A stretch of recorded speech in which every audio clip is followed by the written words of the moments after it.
Welcome into Cotuit, Massachusetts. Alex Feuz, Cade, Crenshaw, and Claire Foley with you on this pregame show on a perfect, almost early July 4th weekend. Would you consider tonight a part of the July 4th weekend?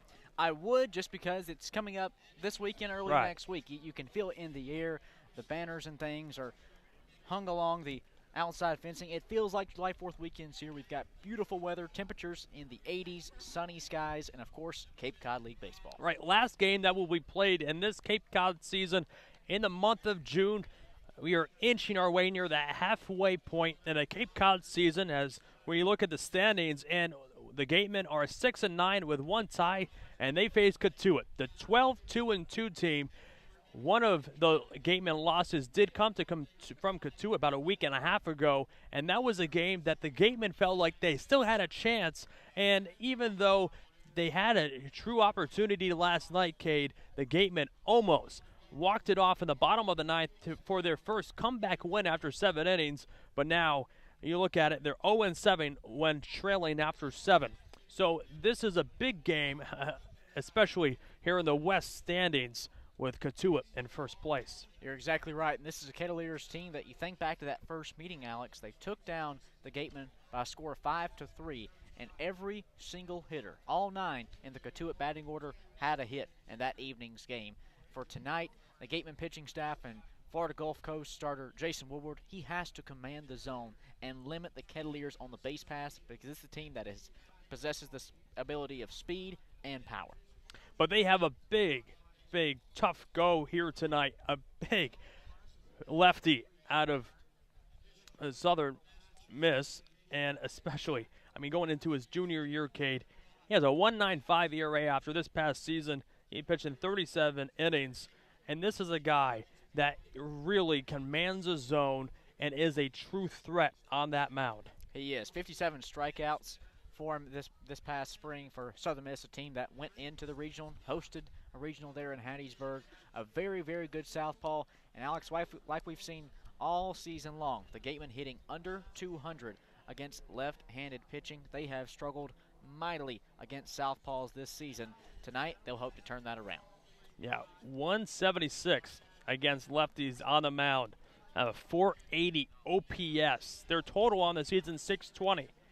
And the difference, so you look at the left-handers, right? When they face a left-handed pitcher, their batting average, 176 against righties, almost 40 points higher than that at 219. So this is a big opportunity for this Gatemen team. So we'll take a quick break. National anthem, first pitch, lineups, and more. Stay with us right here on the Wareham Gatemen Broadcast Network.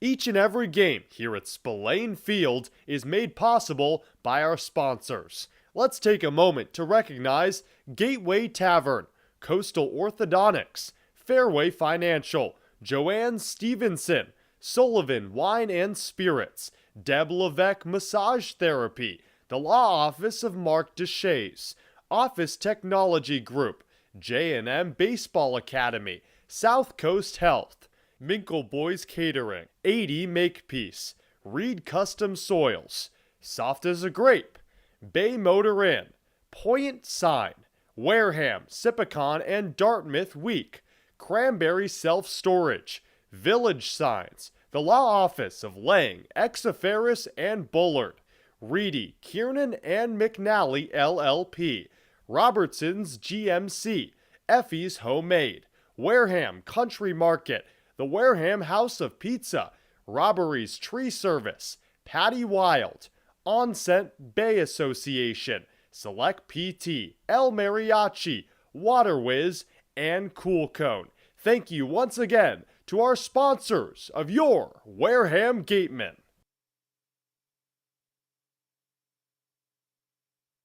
Curry College is where you go to become anything you want.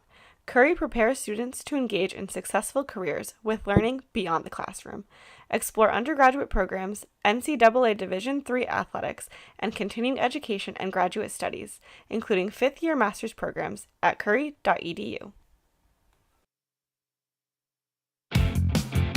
Mosquito bites and ticks. No, yikes! When the bugs get scary, just call Mosquito Mary's 866 Ask Mary, or visit us at mosquito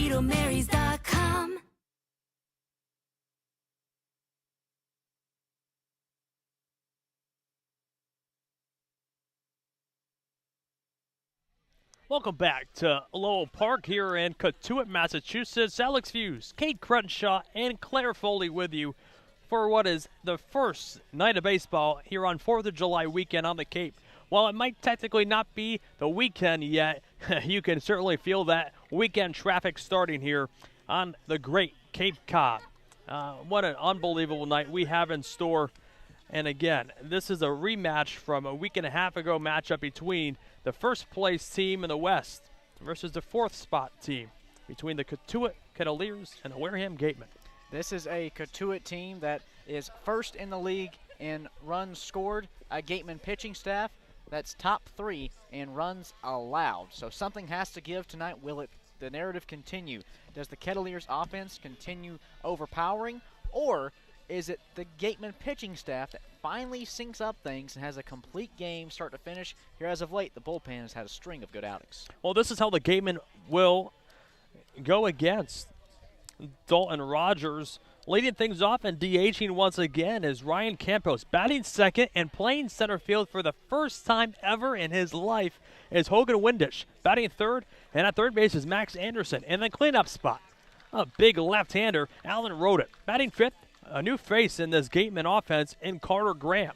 Blake Wright will bat sixth. Batting seventh, and in left field, Kellum Clark.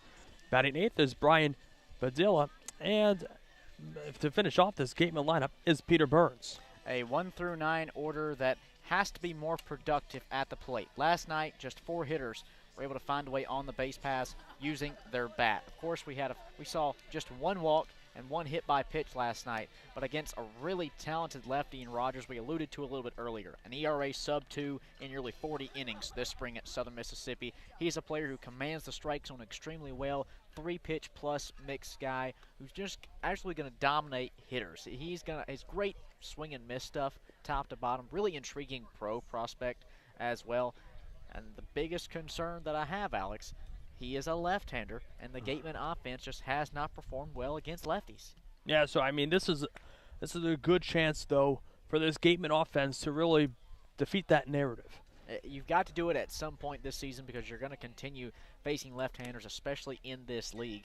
And for a Gateman team, you're going to go back in the leadoff spot with Ryan Campos, a lefty. You look so far this season, Alex, the Gatemen have hit 5 home runs, just one of them, though, against the southpaw. One of my keys to the game, Cade, and I know we talked about this before we went on, is whenever they face a dominant starter out of whoever in college, doesn't matter where they come from, but whenever it's a dominant guy, there's so much swing and miss in this lineup, and that is what's going to really separate from themselves with a first-place team like Cotuit. So I think if the Gatemen really want to take one from this first-place team in Cotuit, they got to put the ball in play, get on base, and manufacture runs, and they can't strike out. Not striking out is going to be so key. Look back last night, the bases loaded with 1 out in the bottom of the ninth, the tying run at third, go-ahead game-winning run, standing at second with 1 out, and you strike out the last 2 batters. Got to put the ball in play. Well, what I love about baseball most is when the next game starts and the first pitch is thrown yesterday is removed from the mind. Moments away from first pitch here in Cotuit, Massachusetts. Alex Feuz, Cade Crenshaw, and Claire Foley with you. Dalton Rogers, the lefty, out of Southern Miss, steals a pitch low. Looked like went off speed. Oh, 1-0 the count. Here, left-hander Ryan Campos. Went 0 for 4 on Wednesday. That one low as well. No, Campos ahead here, 2-0 the count. Campos against left-handers this season, 1 for 7 and 142. You'll see the difference just in when facing the left-handers. A 2-0, hit well but foul on the left field side. So far, Rogers has sat in the low 90s. We've seen 90 consistently now. He's touched 92. Top of the first, no score. It's an early game here in the Cape League. No lights here at the ballpark, so the Sun will have to do all the work tonight. Rogers deals a 2-1 pitch, taken high for a called strike. Another off-speed it looked like. Dropped in for even up the count. Now 2 balls and 2 strikes on the left-hander. Campos at the plate. So crucial for the leadoff man to get on for this team. I look back, Alex, of their 6 wins this season, I think in every single one they've had at least 4 leadoff hitters get off in a game.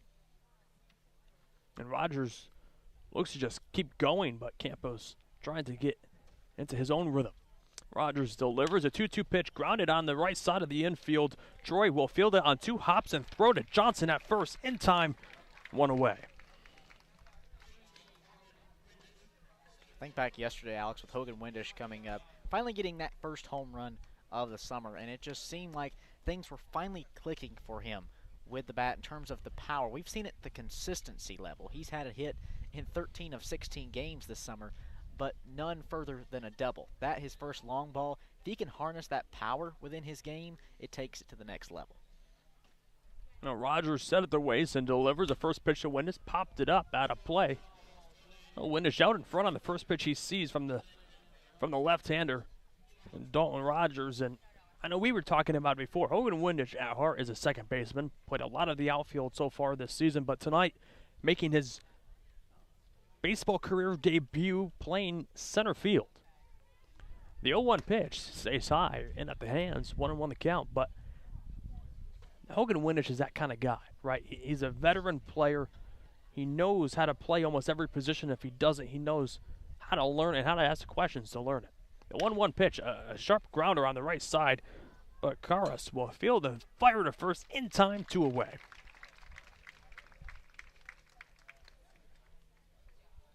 Two quick outs, but 2 balls put into play. Well, here's Max Anderson.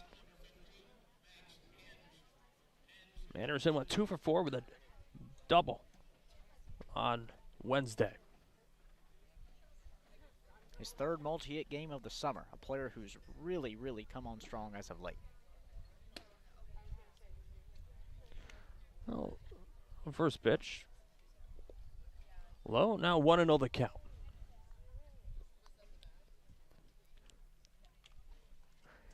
A 1-0 pitch from Rogers. That went a deep drive to center.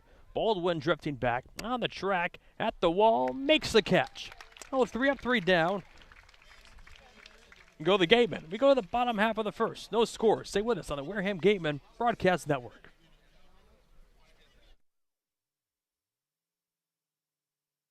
We appreciate and thank the sponsors who support the Cape League and the 10 teams. Our corporate sponsors are the financial backbone of the league. It is with their support that we are able to preserve our long-standing tradition of providing the best family entertainment here on Cape Cod, free of charge. On behalf of the 9 other teams, the Wareham Gatemen, league officers, and the entire Cape League family, we would like to announce and thank our 2022 corporate sponsors. With much appreciation, we recognize the Yawkey Foundation, Gibson Sotheby's, Curry College, the 99 Restaurants, Coca-Cola Bottling of Cape Cod, Badger Sport, Zephyr Hats, Cape Cod 5 Cents Saving Bank, Milton Cat, Mosquito Marys, Massachusetts State Lottery. We will be back to you in the next inning for the second half of this outstanding list of loyal sponsors.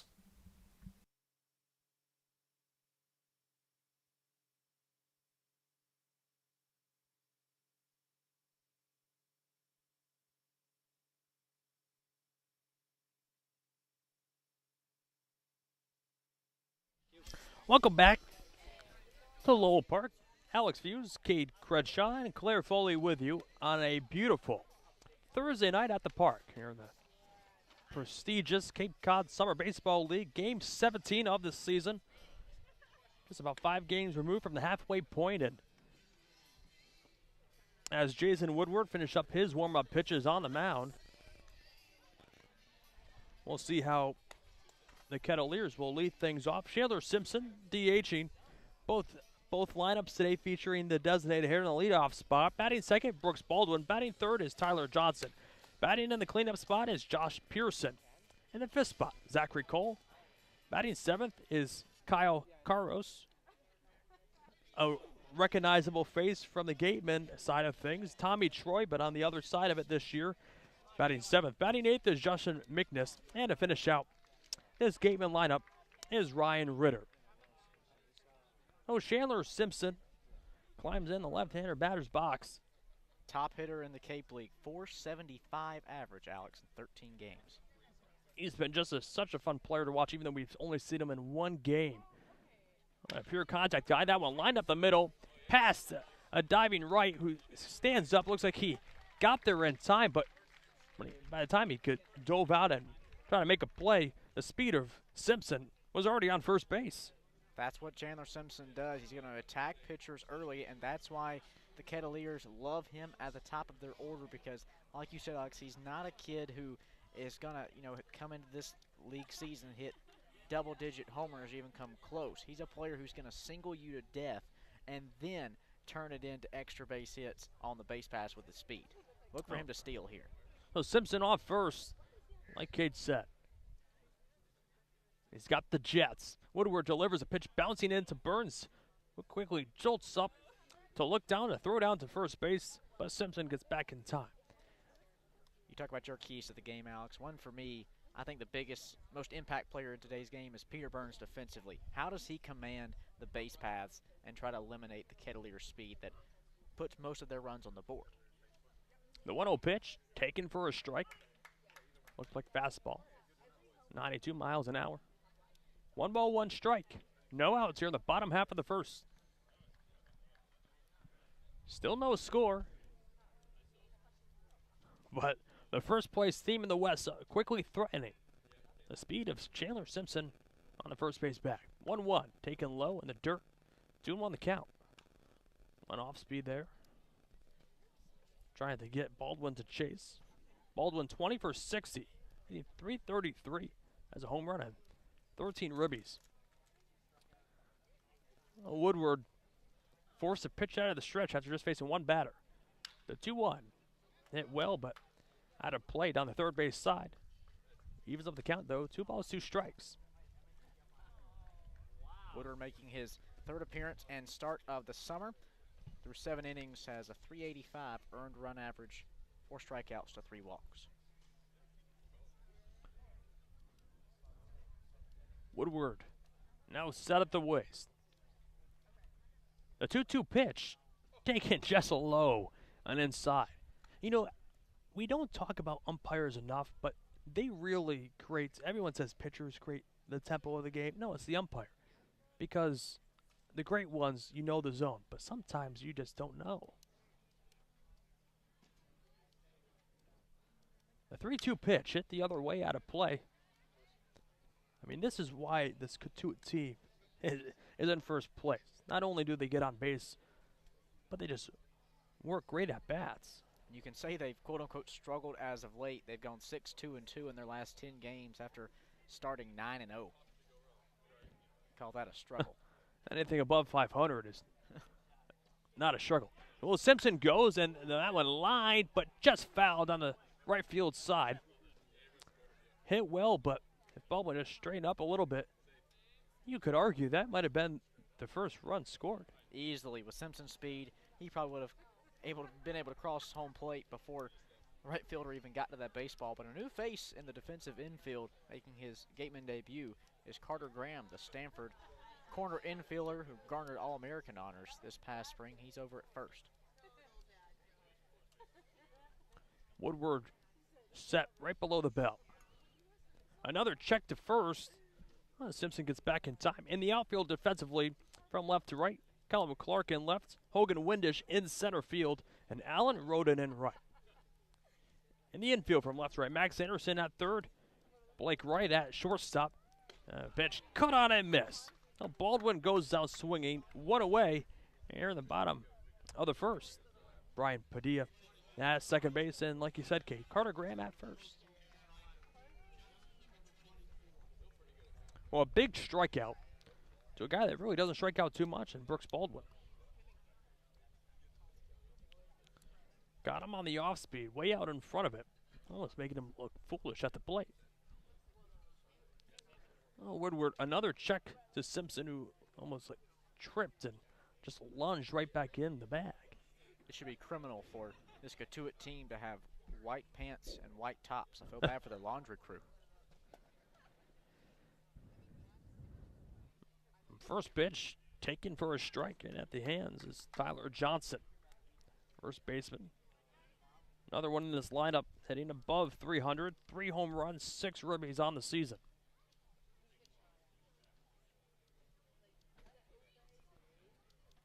Oh, 1 pitch, cut on a miss. Went breaking pitch, got him chasing.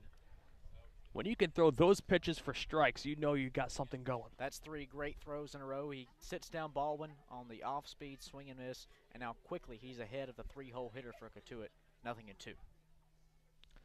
Well, Simpson on first, 1 away in the bottom half of the first. The 0-2 pitch. Oh, just got a piece of it, foul tipped. Right off Peter Burns' glove. Now we'll do the 0-2 again. Woodworth thought that was another strikeout on the mound.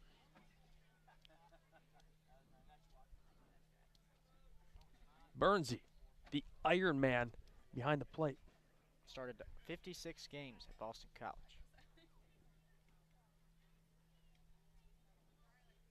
The 0-2 pitch. Simpson goes again. Pitch cut on and miss. And he got Simpson. Wow. To end the inning. That's how great Peter Burns is behind the plate.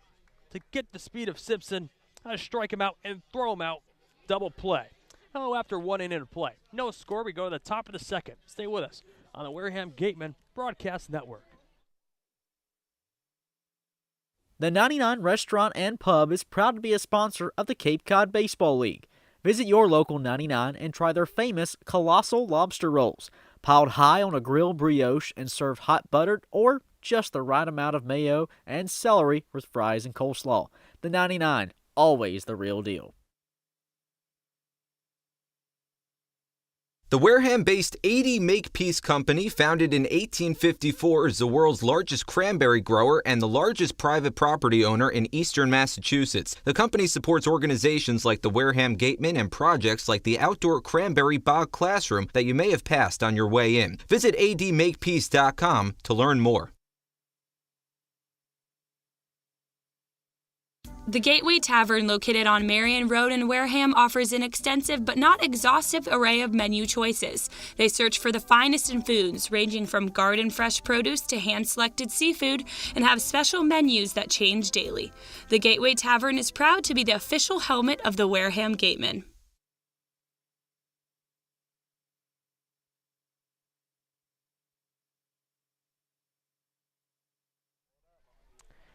Go to the top half of the second. It'll be Roden, Carter Graham, and Blake Wright due up for this Gateman team. No score. But we saw a strike him out, throw him out, double play. And, Cade, you look like a genius over there. You said Peter Burns is a key part to impact player, and so far he's doing just like what you've stated. He framed a lot of really good pitches from Jason Woodward for strikes that were tailing away, and he sits down, one of the fastest men alive. A lefty-lefty matchup here. Roden looks at a first pitch strike. How about this 1-2 punch in this inning? Alan Roden, a big man out of Creighton, double-digit homers this spring, and then the All-American Carter Graham. Whew. Talk about a gauntlet. 0-1 pitch, taken for a strike, breaking ball. Clipped just the lower part of the zone, and now quickly Roden behind 0-2. The kryptonite of this Gateman offense has been facing lefties on the mound. 0-2 pitch, hit the other way, out of play. We'll do the 0-2 again. Fastball, 91 miles an hour. Do you think Dalton Rogers realized how much this Gateman offense struggles against left-handers? You have to wonder if certain players look at the analytics. Or your game notes. As Rogers comes set at the belt. The 0-2 pitch to the left-hand Roden, grounded out of play, this time on the first base side. Looks like went change up 83 miles an hour. Top of the second, no score. Alex Feuz, Cade Crenshaw, and Claire Foley with you. Not a cloud in the sky. Beautiful day. Probably one of the warmest days of this early part of the season. As Rogers delivers the 0-2 pitch, just low, 1-2.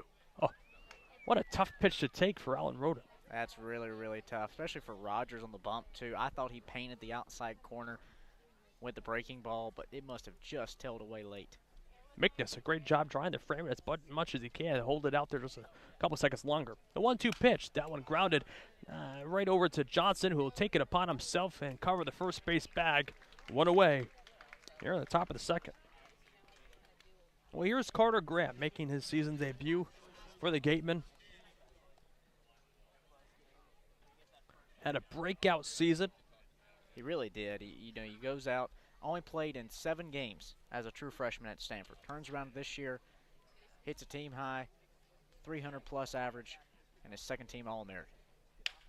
First pitch swinging, a line drive right over to Ritter at short, who will throw quickly over to Johnson.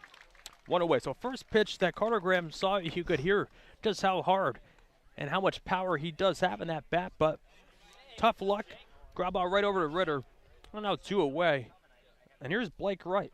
It's like you hear certain scouts and coaches say at times, Alex, sometimes the ball just sounds different off of certain bats, and that was the case for the first swing from Carter Graham. Well, I was looking down on my scorebook, and I wasn't watching when Graham grounded out. That pitch, cut on a miss, right out in front of it. But as soon as he made contact, you look up because you don't want to miss what just took place. So Rogers quickly working through Roden and Graham. Now ahead here, 0-1. The pitch, bouncing in to Mickness behind the plate. 1-1 strike here on the righty, Blake Wright out of Clemson. No score here in the top of the second, 2 away. First throw, I think, from Rogers today, Alex, that's found its way in the dirt. I mean, even that can be so deciphered as a strike sometimes. You just get really fooled. The 1-1 pitch, that one fouled straight back behind the plate. Looked like fastball again, 91 miles an hour. But ahead, 1-2.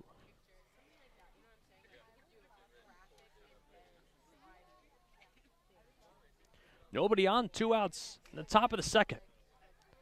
Rogers looking to finish up another 1-2-3 inning in just a second. The pitch, bouncing in once again. Looked like he's just not finishing through. Yeah, just a slip in the command a little bit from Rogers is actually really surprising to me. But like I said, he was a player who's going to command his strike zone today. And so far, he had done that through the first 5 batters he faced. I mean, think about this, Alex. 2 of the first 5 batters retired were on first pitches. Rogers comes set at the waist. A 2-2 pitch to right. Low, now 3-2 the count.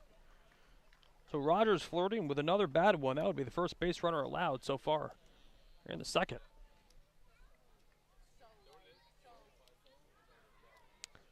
No score here in Cotuit. The 3-2 pitch to right in there for called strike 3. Wright thought that was ball 4. Well, the home plate umpire says otherwise. And that's the first strikeout for Dalton Rogers to end the top of the second. We go to the bottom of the second. No score. Stay with us on the Wareham Gatemen Broadcast Network. For sales and rentals of Caterpillar machinery, generators, and marine engines, visit MiltonCat.com, your area cat dealer. Milton Cat, the Cape and Islands Caterpillar dealer, is proud to be a sponsor of today's game. Mark Deshays has been practicing law in southeastern Massachusetts for over 30 years. His primary focus is on all aspects of real estate law, including residential and commercial real estate transactions, commercial leasing, land development, land use and zoning law, and land conservation matters. If you need representation, call now at 508-993-2300. We want our money to work as hard for us when we retire as we did working to accumulate it. My name is Steve Anzoni, and I am president of Fairway Financial Insurance Agency. Money is just a tool to help you to do what you ultimately want to do, which is to travel, spend time with your kids, grandkids, and do other stuff. And I want to be the guy that's going to help you navigate the course of life, to help you avoid those sand traps and get you onto the green and into the hole with greater financial confidence.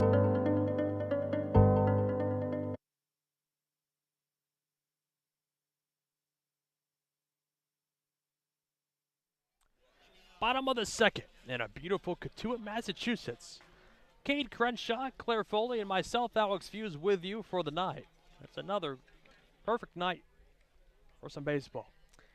It'll be Josh Pearson, Zachary Cole, and Kyle Karros due up to face Jason Woodward in the bottom half of the second. No score. Cotuit has a hit. Gateman yet to have a base run. Their first pitch swung on, fouled away. Out of play. Right near the parking lot. 0-1 the count. The left-hander Pearson.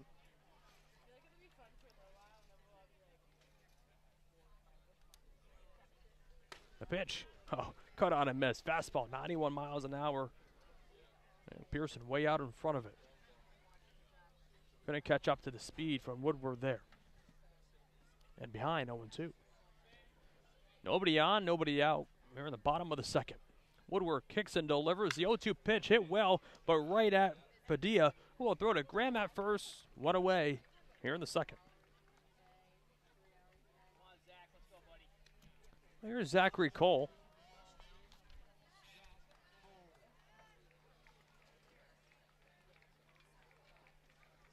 Fifth straight left-hander from the top of the order. Ball State University. One of the more consistent hitters. Oh, curveball taken for a strike. Alex, so far coming into today's game, lefties had found much better success against Jason Woodward than right-handers. Listen to this. Lefties hitting .230. Right-handers, sub 100. 0-1. Cut on and miss. Breaking pitch there from Woodward. And so far today, Woodward has the command, though, on both sides. Woodward composed and delivers the 0-2 pitch. Hit well to center field. Windish drifting over right before the track. Makes the play. 2 away. Well, so much for his first start in center field. Hogan Windish looking like the natural. Well, and I kind of hinted at it earlier. I asked Hogan, before today's game, I go, when's the last time you played center field? And he kind of paused and gave me a chuckle. He goes, never. I mean, you would have thought that at some point in his life he might have played center field, but tonight's his first time. Oh, pitch low. 1-0 the count here to Kyle Karros. And I know, Cade, we were talking before the game too, like Hogan Windish is at heart a second baseman, but he's been having to play the outfield almost every single game as a 1-0 pitch. Fouled straight back. Another fastball there from Woodward. 1-1 the count, but Windish says that he hopes it goes better than he expects. And when you look across the Gateman roster, the only other active player available tonight that's had a start in center field has been Ian Farrow. That will line and will get down for a base hit. So Windish will play it on a hop. Oh, a 2-out knock from Kyle Karros. And that brings up Tommy Troy.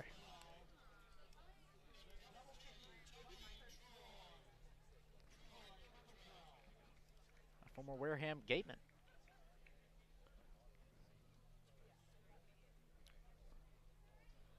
Oh, 2 outs here in the bottom of the second. Karros on first. Woodward out of the stretch. First pitch swinging is Troy. Check swing, foul ball right behind the plate. 0-1 the count. Man, it really is a perfect night for baseball. Isn't it? This is one of the great nights that you can come out and truly enjoy a great game. 0-1 grounded right over to Mike Roberts at third base, who will make a nice snag.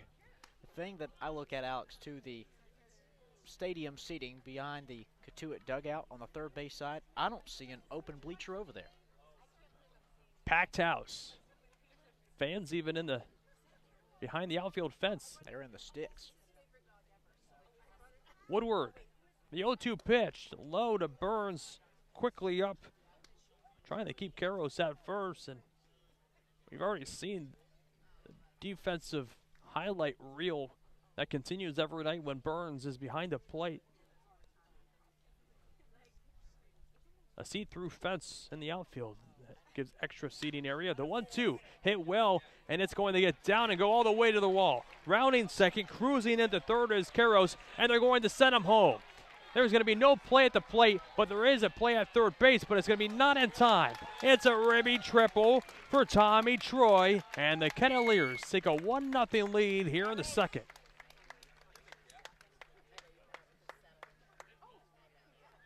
Troy showing off some speed.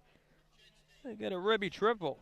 A great hit in the gap that tested Windish ranging from center field. Troy turned on the Jets, and I'm honestly surprised he made it all the way to third. A great throw from Windish that nearly had it. Right, it wasn't just because, Windish, a guy never played center field, had a bad play. No, he had some great range there, but it would just hit to the deepest part of the park, and by the time anyone could get there, I think it was going to be a tough play at third.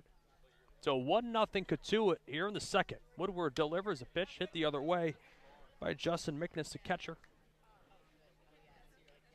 And the eighth spot of this Cavaliers lineup, and there really is no hole.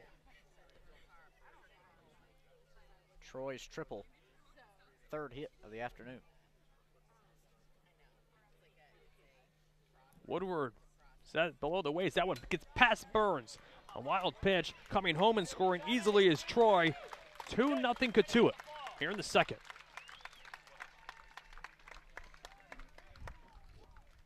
A wild pitch from Woodward that scored Troy easily. Backstop probably about 20 feet away from home plate.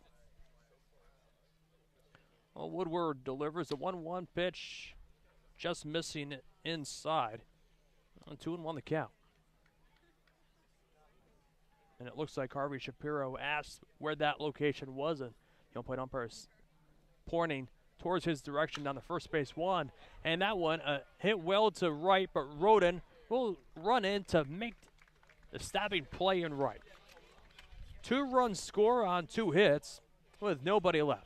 2-0 Cotuit as we go to the top of the third right here on the Wareham Gateman Broadcast Network.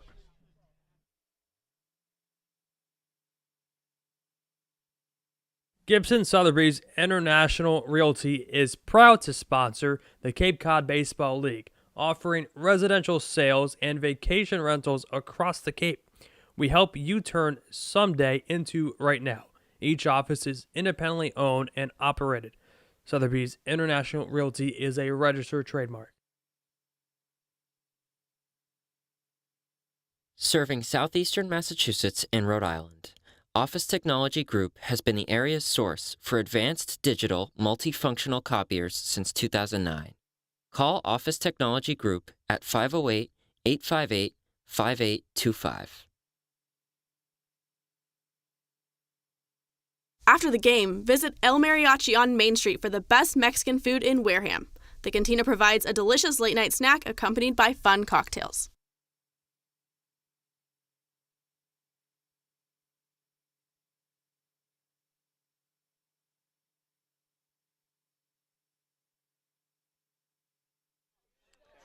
Gateman trail 2-0 here as we go to the top of the third. It'll be Kellum Clark, Brian Padilla, and Peter Burns due up for the Gateman, looking to get something started. No hits yet allowed by the left-hander out of Southern Miss, Dalton Rogers.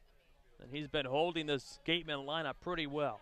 He has, Alex. 4 ground outs, 1 fly out, and a strikeout for him of the 6 outs recorded so far. The Gatemen have gone down in order in each frame, and now it's up to the bottom of the order, led off by Kellum Clark, a player who just seems to be due for a big hit. Clark looking to get something going here. Leads off the top of the third. As you mentioned, only I think 2 players on this Gateman roster that are true outfielders, and Kellum Clark one of them. Clark last night 0 for 3, but he was hit by a pitch. He's 2 for 7 this season facing left-handers. He's lefty himself. That's a .285 average. Another lefty-lefty matchup as Clark will make the left-hander's box his own. Digging in to face Rogers for the first time tonight. Gateman down by 2 here in the top half of the third. Well, Clark looks at a first pitch slider for a called strike by Rogers. Slider came in at 77. Good looking pitch from Rogers. Stayed up in the zone. 0-1, hits him. Right in between the shoulder blades, right above the number. Get this, Alex. 4th time Kellum Clark has been hit in his last 3 ball games. The kid has taken a beating in the box. One on the elbow, one on the hand, the foot last night, and now the back. His jersey's been a magnet for baseballs. Well, that's the first base runner allowed by Dalton Rogers. And then pitch to Padilla, taken high for a ball. 1-0 the count to Padilla. 3 for 8 with a home run and 2 ribbies. 1-0 pitch taken. Fastball there from Rogers. 1 ball, 1 strike. Kellum Clark on first. Nobody out here in the 3rd. Padilla last night a pinch hit home run in the 8th inning. First blast of the season. 1-1 pitch, cut out and miss. 1-2. The home runs have really been coming this game in way. There were 2 last night. Padilla, Windish as well. It's now 5 on the season for a team that went their first 10 games without one. Rogers set right above the belt. 1-2 pitch, just low, 2-2. A great spot there from Padilla and just missed low. Clark on first, nobody out. Here in the top of the 3rd, it's Alex Feuz, Cade Crenshaw, and Claire Foley with you. Rogers gives a look at Clark at first and delivers a 2-2 pitch, popped him up in foul territory. Pearson drifting over. Can't make the play. We'll do the 2-2 again. It was a sliding catch. The second baseman tried to make, just could not corral it in. A lucky break for Padilla. He'll get 1 more.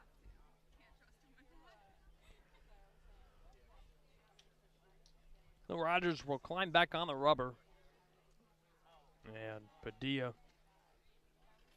will now step back in the right-handed batter's box. Clark on first. Nobody out here in the 3rd. Gateman down by 2, but Padilla, the tight right at the plate, had a home run just last night. Rogers delivers a 2-2 pitch. Fouled straight back behind home. Home count holds 2-2. So Padilla now on extra life mode, staying alive. Kids battling. A 2-2 pitch. Hit well, but not too deep to Pearson and right, who drifts in to make the play. Oh, 1 away. They're on the top of the 3rd, and that will send up Peter Burns. We didn't see Burns last night in the loss to Brewster. On the season, though, 3 hits and 19 ABs. Kind of going the old school route where Harvey Shapiro not looking too much from Burns offensively, but will take a hit whenever it comes. But mainly we've seen the impact, right? He was your impact player that needed to break out tonight. He's been breaking out all season as that one stays high. 1-0 the count to Peter Burns. But if he could play a solidified Ironman catcher spot behind the plate defensively, that'll do the job. Rogers set out of the stretch still as Clark on first. The 1-0 stays high. Now 2-0 the count.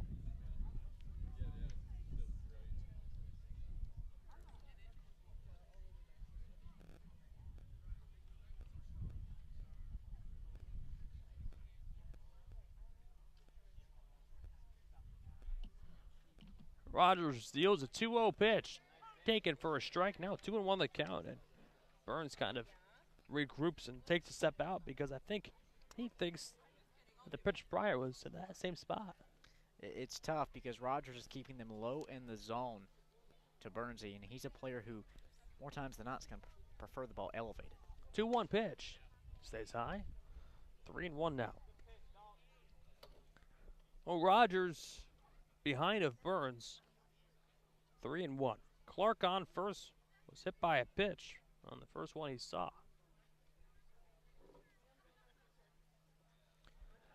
Gateman down by 2 here in the third. 3-1 pitch. A check swing foul ball. Burns knew right away he shouldn't have even attempted to swing at that one. Yeah, that was going to be ball 4. It was up and in. And honestly, Alex, it may have even gone off the knob of the bat. I don't even know if it caught any of the stick, but Burns, he knew it. He just, let out one of those things where I wish I had that one back. A 3-2 pitch incoming from the left-handed Rogers. That one grounded foul down the first base side. Like another changeup. 3 balls, 2 strikes.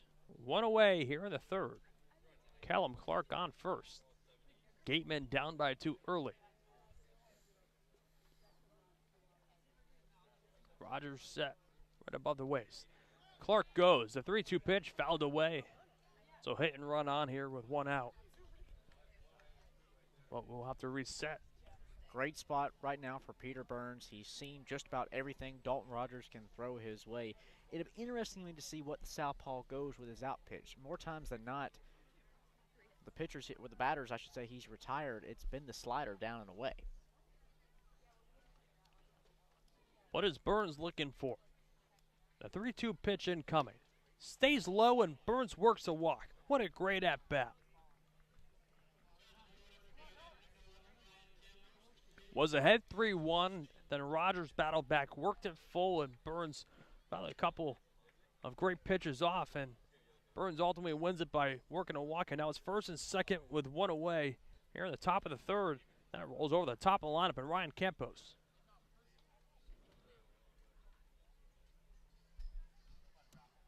Clark on second, Burns on first. 1 out here in the third. It's a 2-0 Cotuit lead. And Rogers will steps off and repeat the signs from Mickness behind the plate. And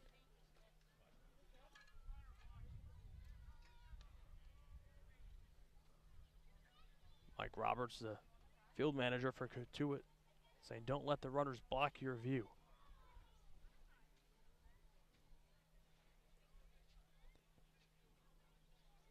Rogers out of the stretch to Campos. Looks at a first pitch. Fastball for a called strike. 91 miles an hour. 0-1 the count.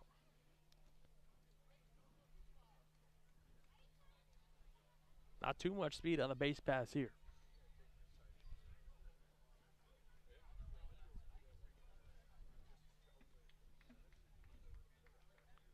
Campos hitting .250 on this season. Curveball just missing low. 1-1 the count.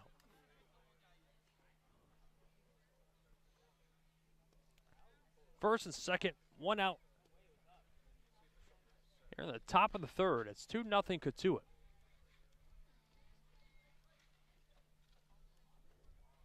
Rogers, who had complete command of the zone in the first 2 innings, now working in some trouble.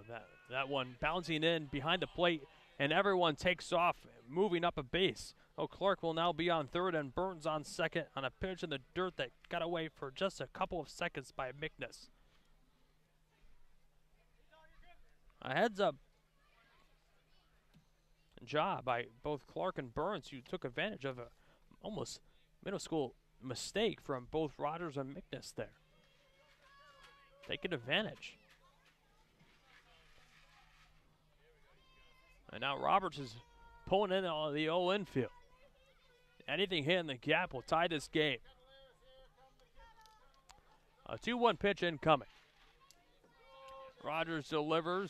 That one hit well into center, and it's going to dunk in for a base hit. Holding up is going to be Burns at third, but scoring is going to be Clark. And here comes Burns, and he scores. It was a throw down to second base by Mickness that allowed Burns to come home, and it's a base hit by Ryan Campos that scores both Clark and Burns to tie it here in the third. That was a late send on Peter Burns from third. He had fully held up, and once Coach Shapiro knew that they were relaying the throw to the cutoff man up the middle, and they were trying to get Campos out at second and not worried about home plate. Bernsey quickly sprinted home. Which was an interesting decision because right before that pitch, Mike Roberts came out of the dugout to pull the infield in. So when you pull the infield in, you're looking for a play at the plate. So it was a great job by Harvey Shapiro to hold up Peter Burns at that time as Windish fouls that one back. But then the decision to try to go to second base on it, it really should be, if Mickness just held on to it, first and third with one out in a 2-1 game.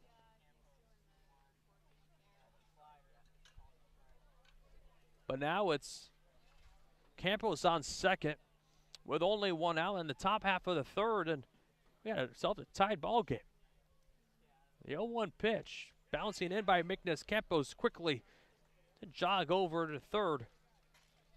Another miscommunication. Almost seems like they're getting a little crossed up. It has at times, Alex. That's now the second pass ball by Mickness in this inning, and we alluded to a little bit earlier when Kellum Clark was hit and then Peter Burns was walked, that Rogers' command was slipping just a tad bit. And it looks like we got ourselves a call to the bullpen here in the top half of the third. Mike Roberts will bring the whole infield in and point to the bullpen area to bring in a new arm out of this Cotuit pen. Well, the situation, Campos on third with one out here in the top half of the third. As it's our tied ball game at 2 runs apiece. Stay with us on the Wareham Gateman Broadcast Network.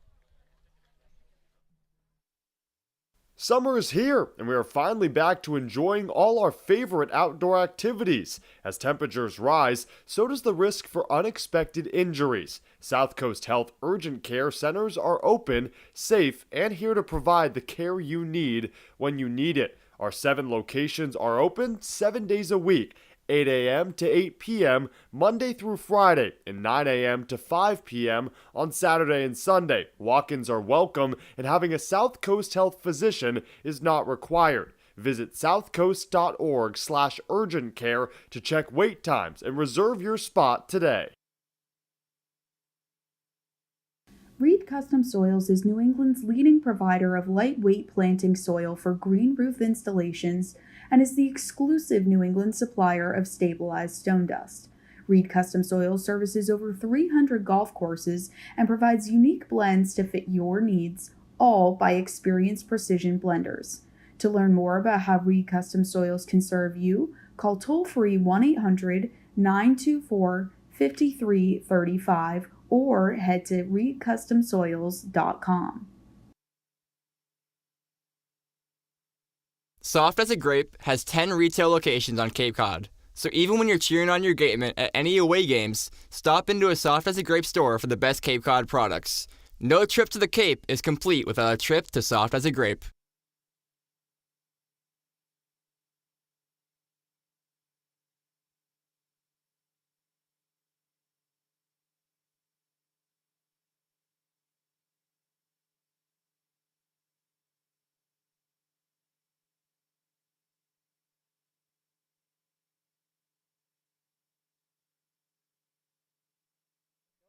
Well, welcome back.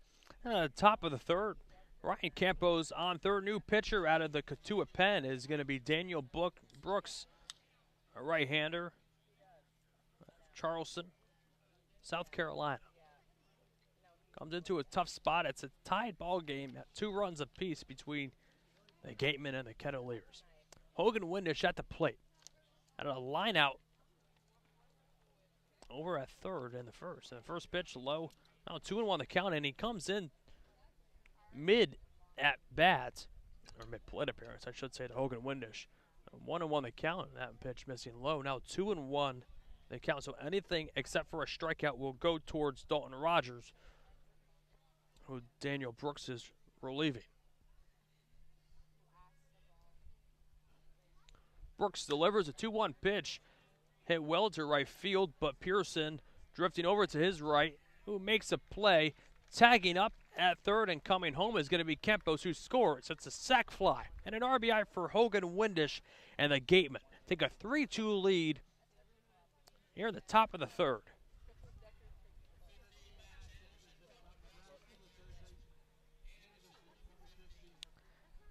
Well, now with 2 away, here's Max Anderson.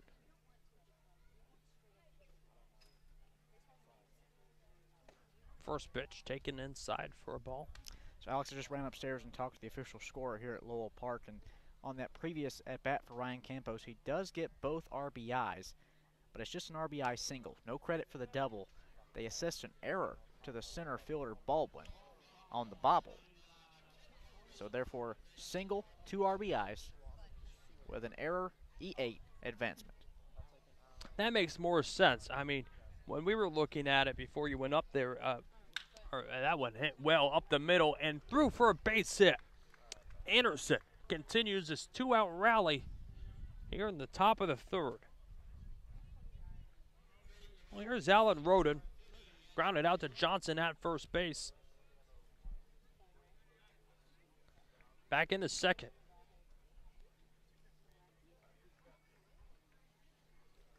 Okay, I mean, obviously Rogers had pretty much control of this game between the 1st and 2nd inning. That one taken low for a ball. 1-0 the count to the left-hander Roden, but here in the 3rd, the 2nd time through the order, the Gatemen took their control. Now they have the lead.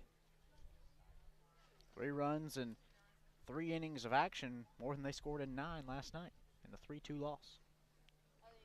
Brooks comes set above the waist. The 1-0 taken inside fastball. 2-0 the count. Daniel Brooks on the bump. Tall glass of water from the College of Charleston. Chad Holbrook's ball club down there on the coast. Beautiful ballpark. It is. It's where Brett Gardner went to school. That's correct. Brooks set at the belt. A 2-1 pitch. Taken high for a ball. Now 3-0 the count. Anderson on first for the Gatemen. 2 outs here in the top of the 3rd. It's a 3-2 Gatemen lead. All 3 runs scored this inning by the Gatemen.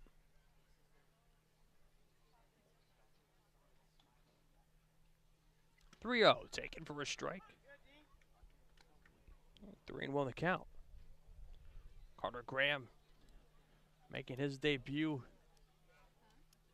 The navy blue uni tonight.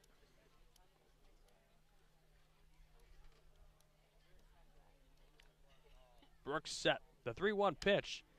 Fouled away. 3-2 the count. Oh, that one hitting another car. Hope it wasn't yours. I hope so too.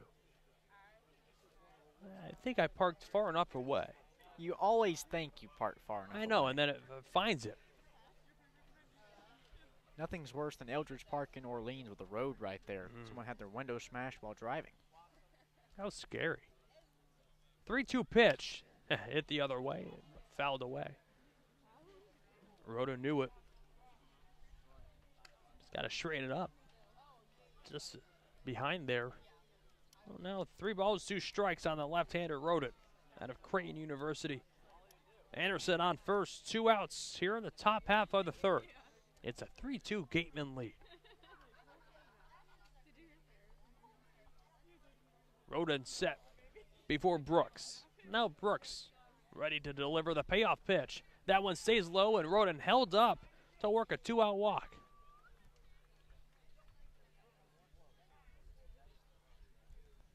Home plate check with the infield umpire, but he agreed that Roden did not go on the payoff. I mean, obviously, we can't see it from our advantage because we're behind home, but I thought he held up. I agree. Oh, now 1st and 2nd with 2 away for Carter Graham. Had a hard hit ground out to Ritter back in the 2nd. And a spot that the Gatemen trying to add on more insurance runs here early on in this game. Graham, a Pac-12 conference best 22 homers this spring at Stanford. Trying to drive in his first run this season in the Cape Cod League. A first pitch breaking ball got him swinging. 0-1 the count. Anderson on second, Roden on first. 2 outs here in the top of the 3rd. It's a 3-2 Wareham lead.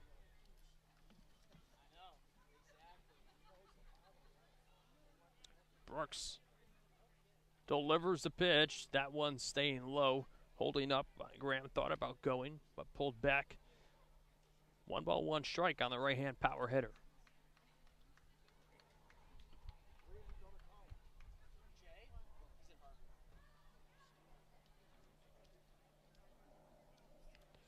Brooks giving a look back to Anderson and deals a pitch way high.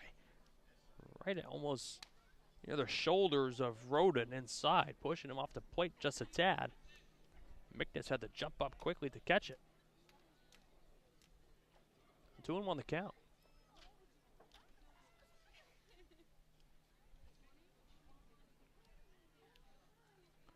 The 2-1 pitch fouled away right into the dugout of Cotuit,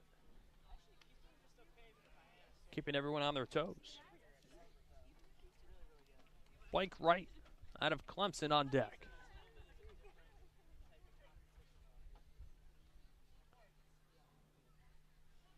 First and second, 2 away here in the top of the third. The Gatemen lead it by 1. Brooks now set. A 2-2 pitch, cut on and miss. To end the inning. There was a little confusion there. I think Graham tried to play it off as if he got a piece of it, a foul tip, but the umpire says otherwise. 3-run score on 3 hits and 1 error. The Gatemen have a 3-2 lead. We go to the bottom half of the third. For sales and rentals of Caterpillar machinery, generators, and marine engines, visit. Want your daily dose of news? Lucky for you, Wareham, Sipicon, and now Dartmouth Week has you covered. Whether you live in Wareham or in the surrounding areas, you can count on up-to-date news on sports, schools, and even the fine arts, courtesy of the partnership between Wareham, Sipicon, and Dartmouth Week. Head to theweektoday.com and search Wareham, Sipicon, or Dartmouth for more. Cape Cod Coca-Cola thanks you for supporting the Cape Cod Baseball League and for refreshing yourself with ice-cold Coca-Cola products. Please remember to recycle your empty bottles, cans, and all other recyclable materials. It only takes 6 recycled plastic bottles to make a new baseball cap.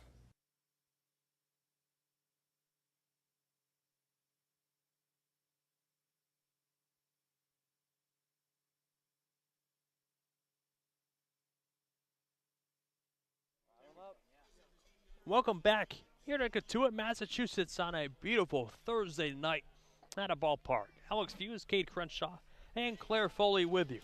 It'll be Ryan Ritter, Chandler Simpson, and Brooks Baldwin due up. And for the first time tonight, Cotuit trailing Wareham just by a run. Gateman took a 3-2 lead at the top of this inning.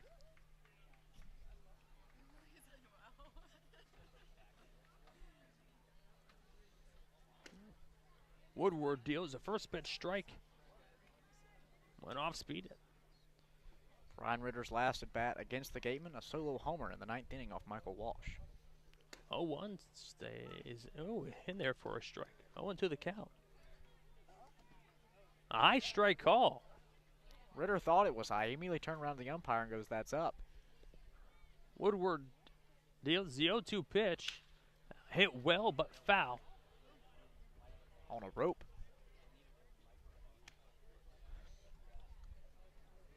Now 1-2 the count. Right-hander Ritter.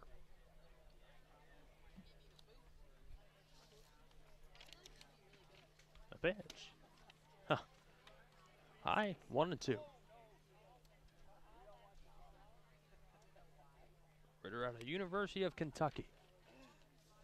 As Woodward kicks and delivers. A 1-2 pitch hit into center field, but Windish will play it to make the play. Windish just tossing the glove out there underhanded to make the play. You couldn't really tell if there was a hop into it or not. That's why you and I both hesitated, was because Ritter sort of hung around first for a while. You wasn't sure if he was staying on the bag or just frustrated and before he headed back to the dugout. But Logan Windish, even if that had taken a hop, he sold it as a catch. And obviously from our vantage point, we're near the first base side of things, tough to see the first base umpire who has to make that call. Well, first pitch to Chandler Simpson. Another off-speed, freezing him up at the plate, looking at a first pitch called strike. No. Simpson 0-1 behind. Woodward delivers, pitch outside. 1 ball, 1 strike on the lefty Simpson. 2 pitches thrown to him in this AB. That's one more than he saw back in the first inning for his leadoff single. 1-1 pitch, fouled away. This time on the third base side out of play. 1-2 the count. 3-2 Gateman in the bottom of the third.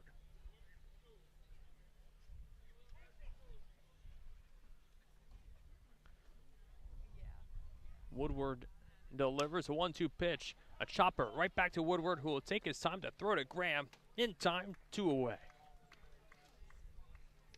Almost sounds like Simpson broke his bat on that one.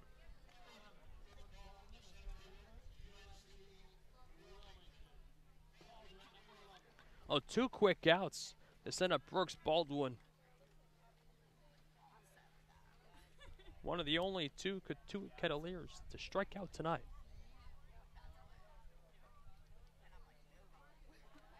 The pitch stays inside. 1-0 the count.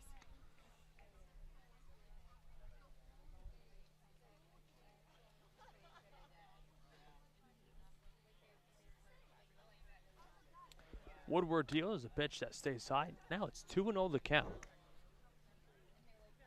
Nobody on, 2 outs in the bottom of the third. A big frame for the Gateman right-hander. Wants to keep the 1-run lead over the top team in the league intact. 2-0. Hit well to center. Windish will have to play this one, and this one's going to go all the way to the wall. Rounding first and cruising into second. Now he's thinking about third. The play at third base is going to be not in time. A stand-up triple for Brooks Baldwin here in the third. The Gatemen had not surrendered a triple all season, Alex, and this was game 16 tonight. Yet instead, they've given up 2 in 3 innings. And both hit to the obvious, deepest part of the park. I think that's the obvious point, and that's really only how you hit a triple, if you hit it to the deepest part of the park. 397 to center, 320 in the corners. Woodward delivers a pitch that stayed low, fastball. 1-0 the count. Oh, Baldwin, a 2-out stand-up triple. Now the tying run just 90 feet away for this Cotuit first place team. The 1-0 pitch, cut on and miss. Got him chasing on a high fastball. Evens up the count now, 1 ball, 1 strike.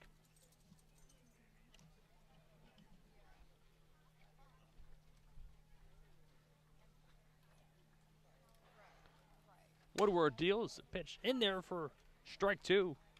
Now Woodward 1 strike away from keeping this a 1-run Gateman lead.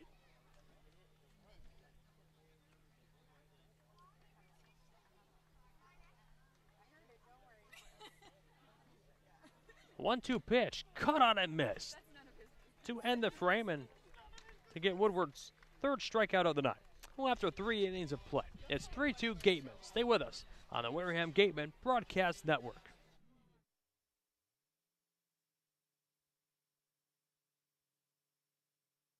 T-Mobile is proud to sponsor the Cape Cod Baseball League. T-Mobile believes that when small towns thrive, America thrives. That's why they're investing billions to bring fast, reliable, and affordable wireless service beyond the big cities to small towns across America. There's never been a better time to join T-Mobile. Visit T-Mobile.com/acrossamerica to find out more. Continuing with our corporate sponsors, we also want to recognize and thank Franklin Sports, Cape Destinations, Sullivan Tire, Highline Cruises, Barnstable Bats, Sunderland Printing, Axis Bats, Cape Space, Christmas Tree Shops, UFOs, T-Mobile, Boston Better Business Bureau, Fairway Financial, Rogers Gray, and of course, thank you to Major League Baseball for over 50 years of support.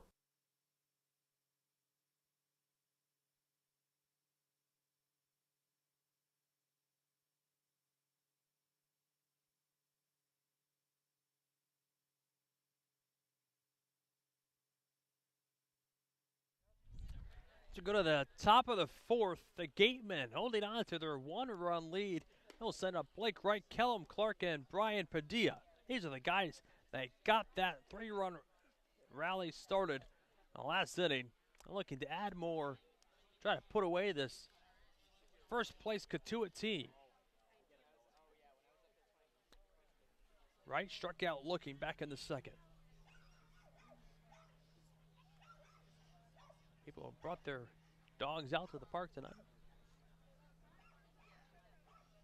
Brooks back on for his second inning of work. Gets Wright swinging, comes up empty. 0-1 the count. We have some dogs around the ballpark, Alex. I saw a golden retriever, some type of a mix, walk by a minute ago. We probably won't hear from that dog all night. The one on the other side, though, he's been quite vocal. Pitch low and outside. 1 ball, 1 strike to Blake Wright. Right. Coming into tonight, hitting above 200. That one drops in for a called strike. Looked like a slider, 1-2. Pair of Palmetto State products that play their college ball about 3.5 hours apart.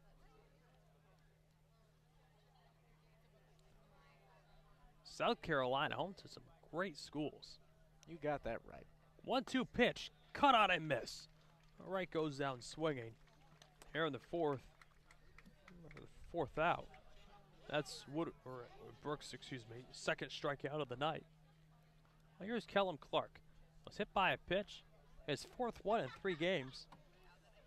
And he scored on a Ryan Campos single. That pitch that dinged him caught him right between the shoulder blades in the back, almost where the number 7 sits on his jersey. That one line right near Harvey Shapiro, who just threw up his hands. No attempts to make a play, like the field manager and Mike Roberts, who made a great play in the third base coach's box earlier. Well, Brooks delivers the 0-1 pitch, popped him up. Had a play, though, on the third base side. So now Clark quickly behind, 0-2. The chase is on for the foul ball between the kids. Now riveting. Brooks kicks and delivers the 0-2 pitch to Clark. Cut on and miss. Back-to-back K's on the mound. If you go back to last inning, that's 3 in a row. Daniel Brooks is really just locating his fastball extremely well for the last 3 batters he's faced. But now another home run hitter up. So that's Brooks' 3rd strikeout of the night, 4th of the night out of this Gateman offense. First pitch to Padilla, missing low. That one outside, now behind 2-0. After striking out both Graham, Wright, and Clark, he's behind Padilla, 2-0. Brooks steals the pitch. Stays in for a called strike now, 2-1 the count. Once again, he's locating the fastball, that time outer edge. Padilla flew out to right last time up. This time found it straight back. He evens up the count on the fastball. 2 balls, 2 strikes, 2 outs, nobody on. Here in the top half of the 4th. It's a 3-2 Wareham Gateman lead. Alex Feuz, Cade, Crenshaw, and Claire Foley with you. A 2-2 pitch bouncing into Mickness. Oh, Padilla working it full. Peter Burns on deck.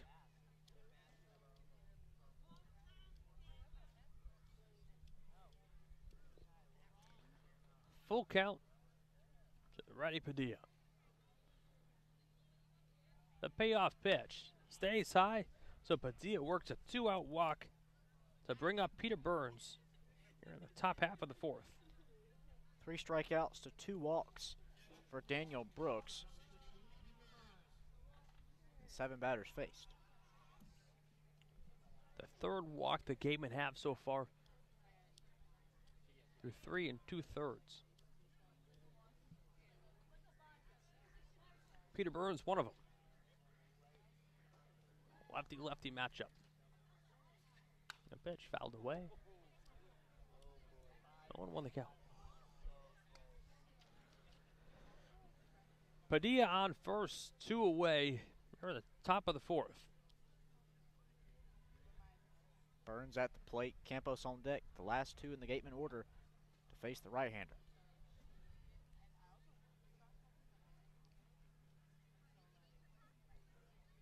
Brooks steals the pitch. Yes, low. Another fastball.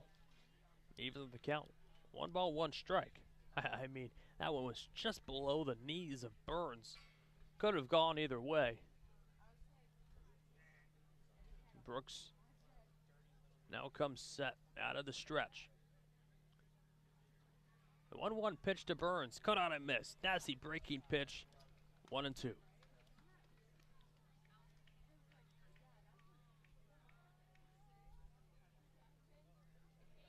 Ryan Campos on deck.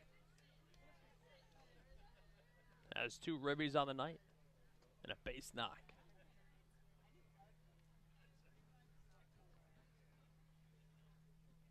The 1-2 pitch. Cut on and miss. Oh, Brooks faced 4 batters and struck out 3 of them to end the 4th. No runs, no hits, no errors, and 1 Gateman left after 3.5 of play. It's a 3-2 Gateman lead. Stay with us on the Wareham Gateman Broadcast Network.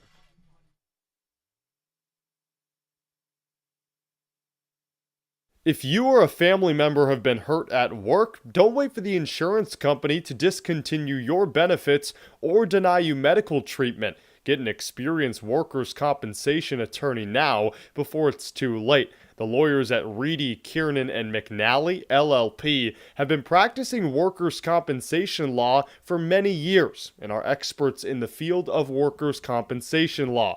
Having the advantage of retaining an attorney early on may make all the difference in your case. Know your rights. Be prepared and contact Reedy, Kiernan, and McNally, LLP today. The firm is located at 267 Main Street in Wareham and 2318 Acushnet Avenue in New Bedford. Call 508-295-0286 or visit their website www.rkm-law.com.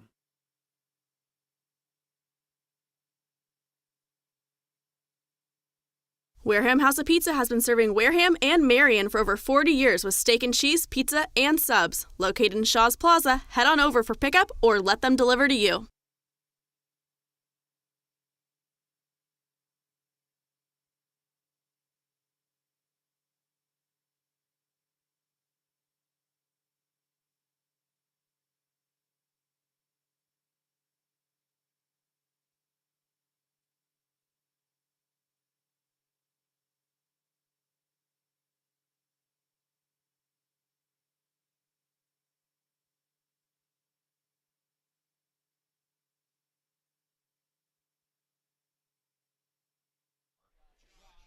Well, we go to the bottom of the 4th. That's a 3-2 Gateman lead.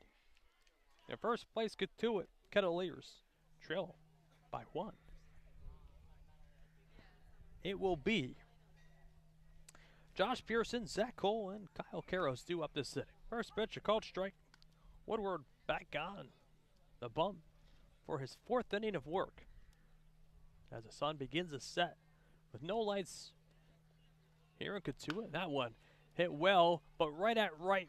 It will just go right near the edge of the outfield grass to make the play. Oh, one away.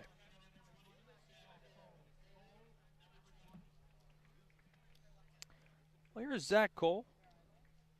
Hit a ball well to center field, but right at Windish.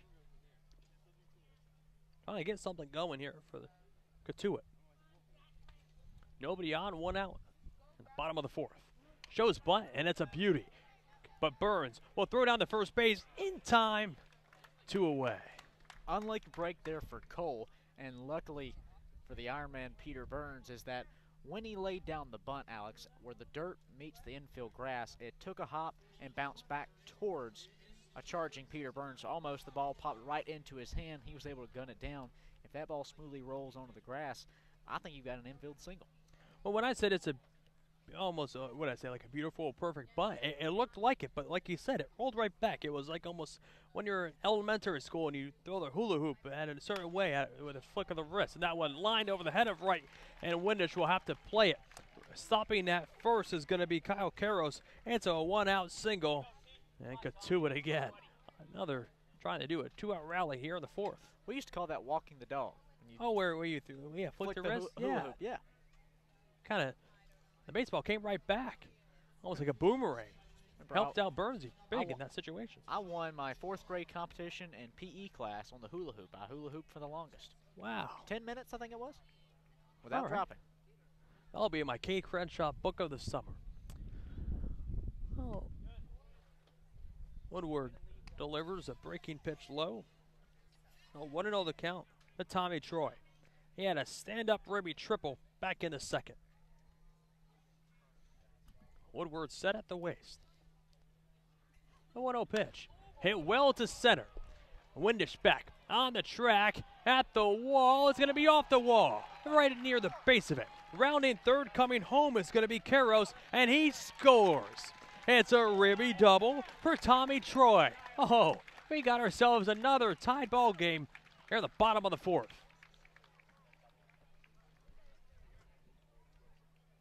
Tommy Troy continuing this rivalry between these two clubs. He's a former Gateman player that's now 2 for 2 tonight, and is just a single and a homer away from the cycle. Almost had a homer there. Well, here's Justin McNiss. Flew out to Roden and right in the 2nd. It's a 3-3 ball game at the bottom of the 4th. But Cotuit with a runner in scoring position, and McNiss comes up empty with a already swing and a miss. Woodward has had tremendous command all night. 39 strikes, 13 balls. Unbelievable. But it's still a 3-3 game.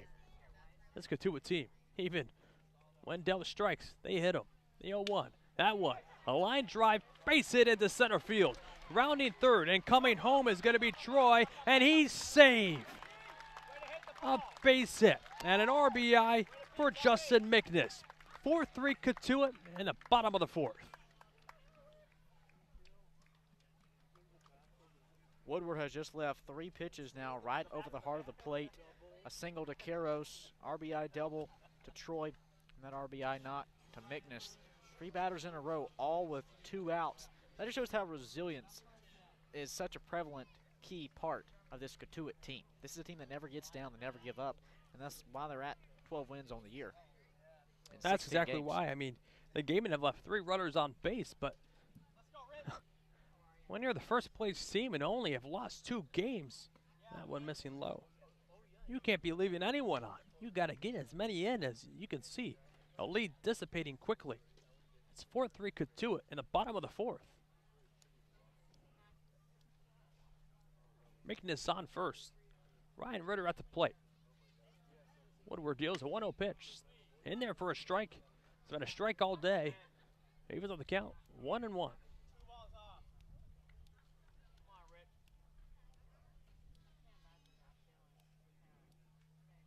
Woodward giving a quick glance to first. 1-1 pitch. A little blooper right over to Graham right on the edge of the bat to end the inning. But 2-run score that gives Cotuit a 4-3 lead. We go to the top of the 5th. Stay with us on the Wareham Gatemen Broadcast Network.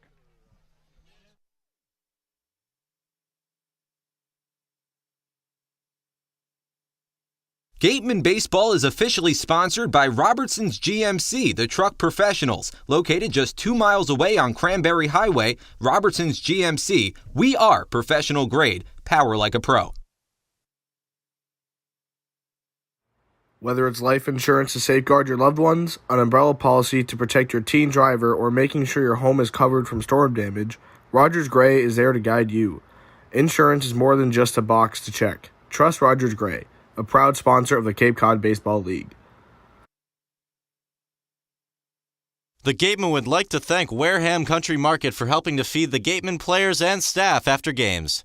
They are located about a quarter of a mile from the field on Route 6, offering a convenience store, a Dunkin' Donuts, and a deli. Need physical therapy? Select Physical Therapy works directly with you and your physician to create a plan of care that meets your goals and needs, with 6 locations on Cape Cod and more across the country. Select Physical Therapy is the official provider of athletic training for the Wareham Gatemen.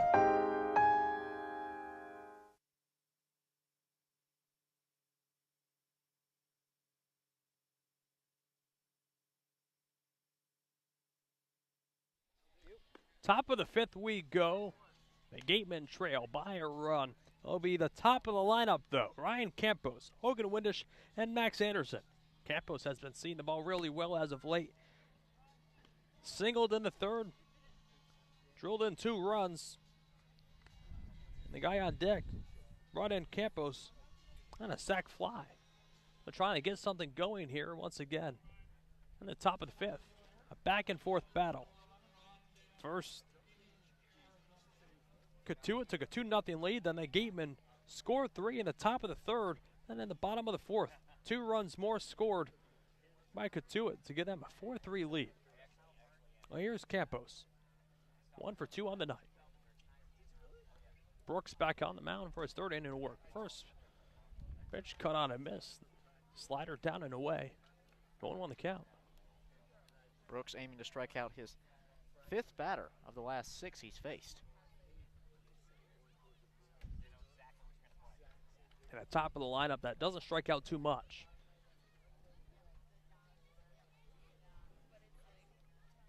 A top-heavy veteran lineup in for the Gatemen team. 0-1 stays high, 1-1 the count.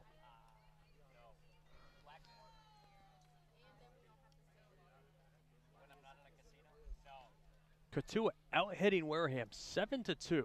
They have a 4-3 lead. Brooks steals a 1-1 pitch, cut on and miss, 1-2 the count. Blew the fastball right by him.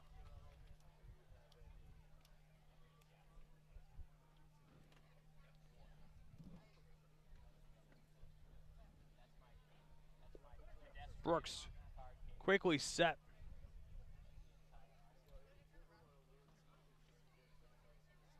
Waiting for Campos, who's now ready. The 1-2 pitch, just outside. 2-2 the count.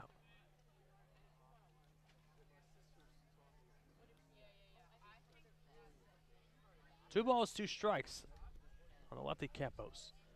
Nobody on, nobody out. At top of the fifth. Gatemen trail by 1.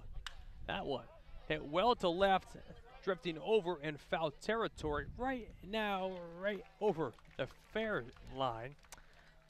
Zach Cole makes a play. It looked like it was going to go foul over that foul line, but then it stayed in fair territory. So Cole plays it. 1 out. It had a lot of tail from the lefty hitter Campos, who goes opposite way, and Cole, I would tend to say, Ox, he probably have 1 foot straddling both sides of the foul line. But it goes by whatever the glove side is on, correct? Correct. That one. Low to Windish, 1-0 the count. Windish, productive day. A sac fly in the third.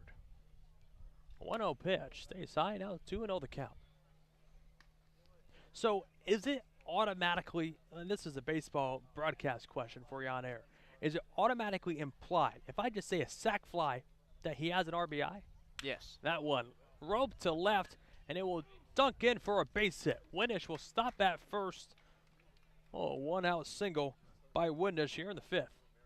That's what I thought, but I just wanted to make sure, that the audience is clear. No, I would agree. I would agree. That's because in order for you to sacrifice a fly ball, well, no, I take that back. Not necessarily, because you can intentionally have a sac fly and a runner tag out from second and third. But that's not a sac fly. That's right. That's just a fly out. It's just a fly out with a runner moving up. Yeah. So, yeah. He gets the RBI.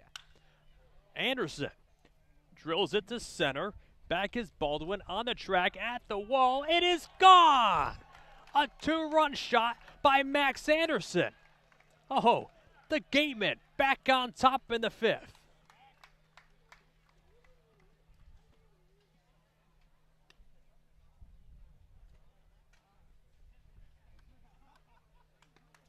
A 2-run home run that scored Windish and Anderson himself. Talk about a player who was due for a long ball, Alex. Max Anderson, player who started out this season 0 for 10 at the plate with the Gatemen, has had a tremendous turnaround, is now riding a 9-game on-base streak. Now a 5-4 Gateman lead. The fifth, Roden swings at the first pitch he sees and fouls it straight back. It goes under the fence behind home. 0-1 the count.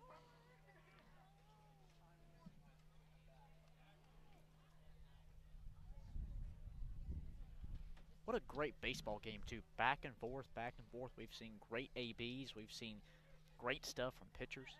0-1 to Roden and stays in for a strike. We're running behind 0-2, and that's what you want. 4th of July weekend, perfect night for baseball. Not a cloud in the sky. Packed house here at Lowell Park, and you want to see some offense. I mean, everyone likes the pitchers duel every now and again. 0-2 stays inside, 1-2 the count, but let's face it, offensive baseball games are more fun. Nobody on, 1 out, and the top of the 5th. Gateman lead it by a run. 1-2. Line to center field. That will drop in for a base hit. Roden reaching the second time tonight. A 3rd hit in a row for this Gateman offense. For Carter Graham now, 0-2 on his debut night for the Gateman. And now, just what seemed like a few seconds ago, this Gateman team was being out hit 7-2. Now it's 7-5. You know, one person thought, as McNiss will take a walk out to talk to Brooks, I'll never forget this. One of my friends thought that the score was runs and hits combined. So they would have thought it would have been 10-11. Were they 11-10. How much do they follow? Is this like not an much. avid baseball fan? Yeah, no. Okay. No. I'm assuming you corrected them. Yeah. Well, I had to. Well, of course you had to. That's not how you do it. You got to subtract the errors. Exactly. And the left on base, and Divide that's how you by get the the ABs. yeah, All that good right. stuff. As Mike Roberts will now take a mound visit, and we've seen it from Harvey Shapiro all season long about how the old school just buy some few extra moments for their pitcher in the pen, and now Mike Roberts. Well, everyone knows that this is it for Brooks. Well, Roberts will have a conversation with him. 1 out here in the 5th with Roden on first. Now the on-point umpire will go out to break up this mound visit.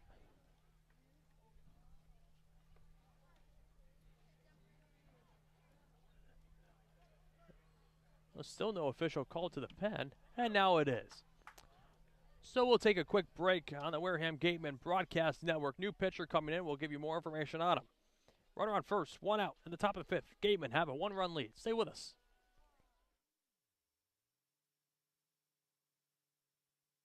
One of the Gateman's favorite places for their post-game meals is Cool Cone, where you can get anything from fried clams and fried chicken to an ice cream sundae, and then top it all off with a round of mini golf. Cool Cone, located on Route 6 on the Wareham-Marion line.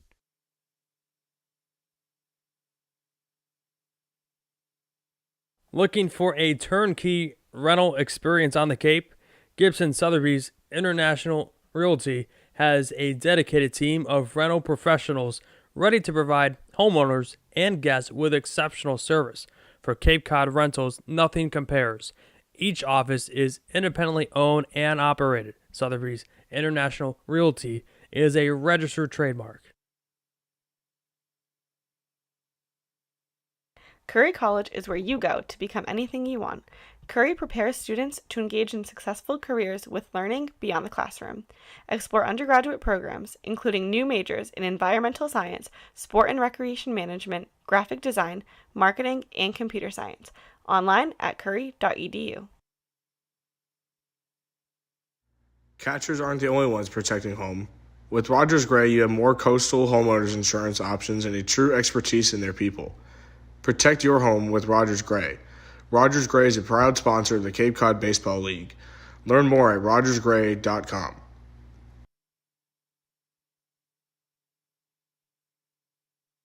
Cape Cod Coca-Cola thanks you for supporting the Cape Cod Baseball League and for refreshing yourself with ice-cold Coca-Cola products. We offer over 400 different beverage choices on Cape Cod to quench every thirst, and more than 150 of those are low or no calorie options.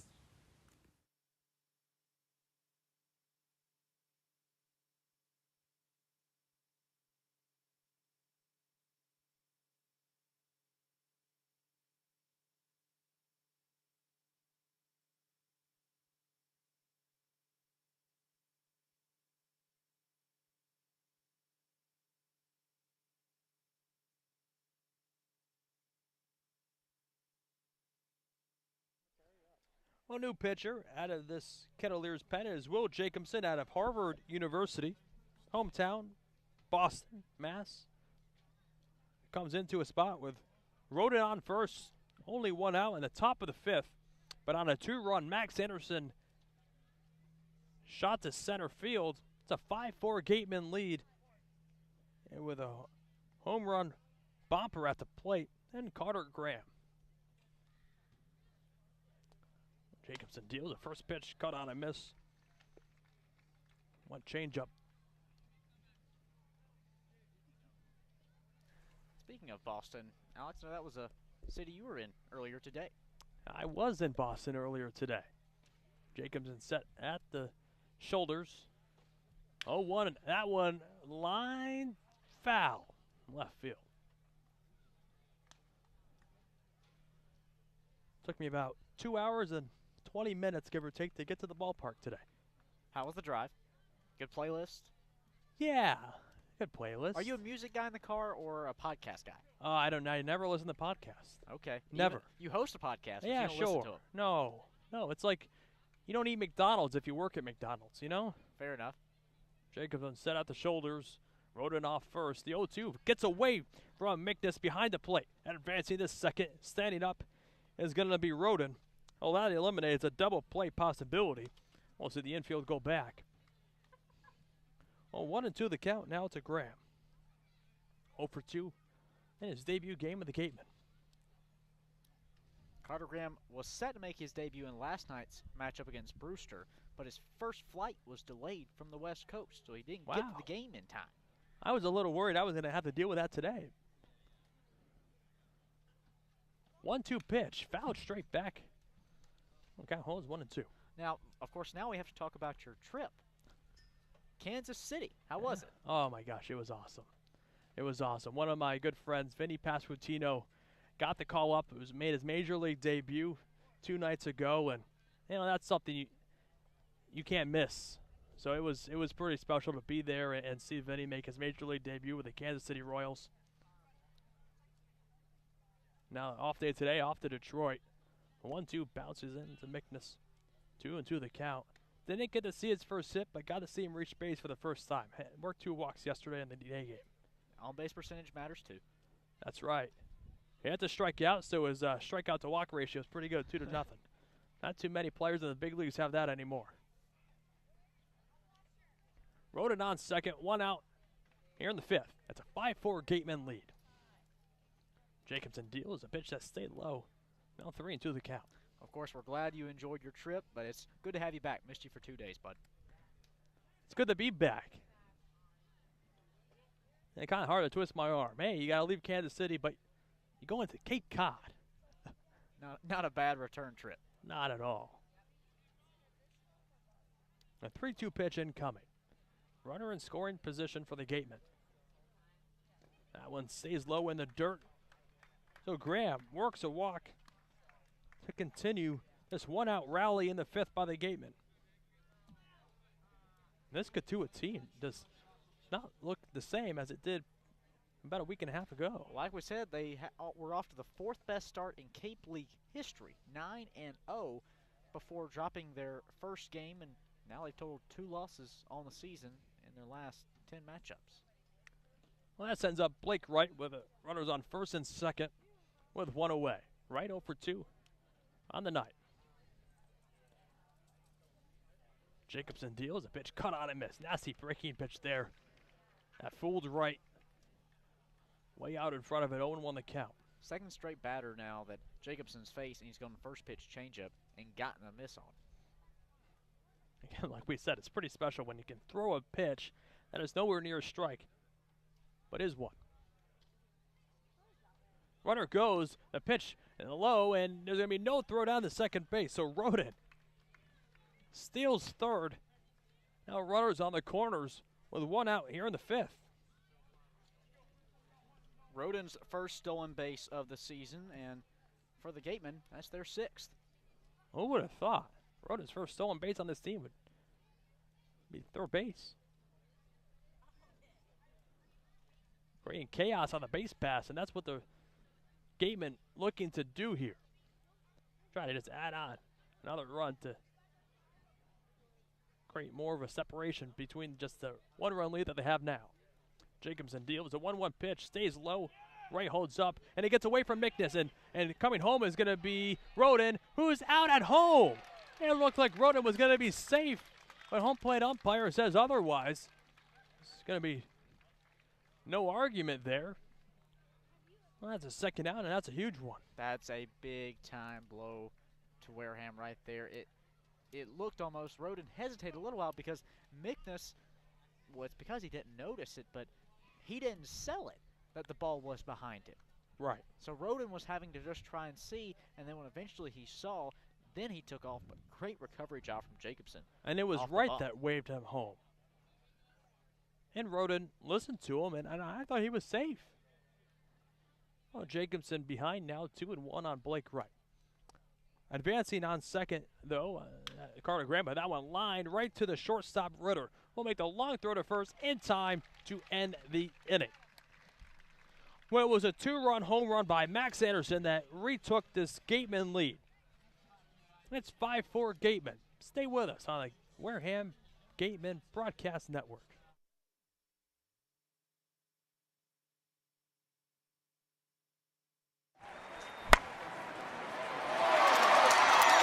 What's up, Gateman fans? Looking for Wareham jerseys, shirts, and hats? You can find all of that and more online at gateman.org/shop. Visit to get all your Gateman gear today. Hey Gateman fans, don't miss out as the Wareham Gatemen head to Worcester, Mass. to take on the Bourne Braves at Polar Park, the home of the Worcester Red Sox. This special game at Polar Park takes place Monday, July 25th with a 6:45 first pitch. Tickets start at just $10, so head to gateman.org to get yours today. The 2022 Cape Cod Baseball League All-Star Game will be hosted by the Wareham Gatemen on Saturday, July 23rd. Join the CCBL's best as they take to the diamond in front of scouts from every MLB organization here at Spillane Field. Gates open at 2 p.m., Home Run Derby will begin at 5, and first pitch is at 6:05 p.m. Tickets will be available through the league and Gateman website.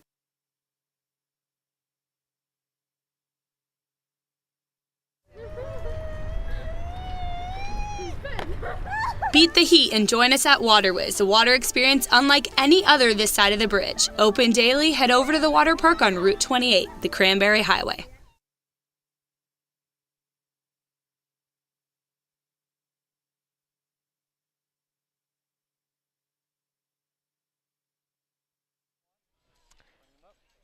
Bottom of the fifth, new pitcher for the Gatemen, Will Koger out of Louisville, a sophomore there. A 6'2 right-hander. This is his second appearance with the Gatemen. 3 2/3 innings pitched, 2 hits, no runs, 2 walks, and 4 strikeouts so far this season. For the boys in blue tonight.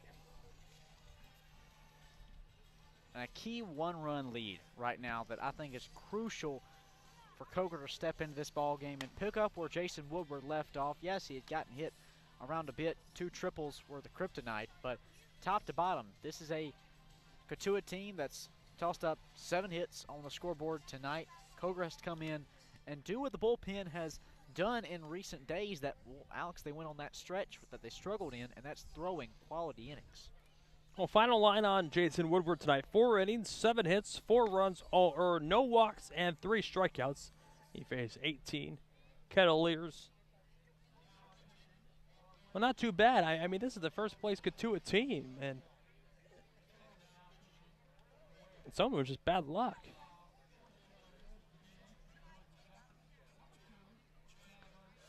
Well, Chandler Simpson, the leadoff hitter in this Cotuit lineup, will be the first one to face Colger out of the pen. Be Simpson, Baldwin, and Johnson two up this inning. The bottom of the fifth, a 5-4 Gateman lead. Simpson swings at the first pitch, grounds it on the right side.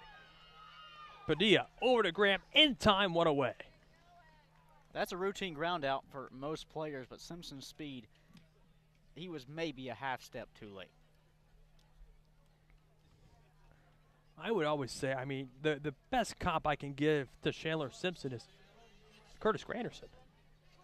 Has some power, more of a contact guy, can hit to all fields, but that speed. I mean, remember rookie Curtis Granderson? I think 1 year for the Yankees, he had at least over 50 stolen bases. Chandler Simpson had 55 in the Northwoods League last year. A high fly ball, not deep, coming in is Windish.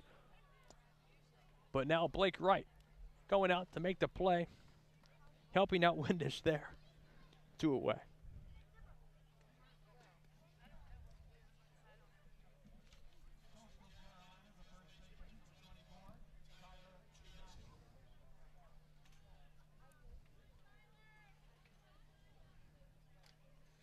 Well, here's Tyler Johnson with 2 outs. Johnson, one of the new triples that the Gatemen have given up. And the first pitch called strike.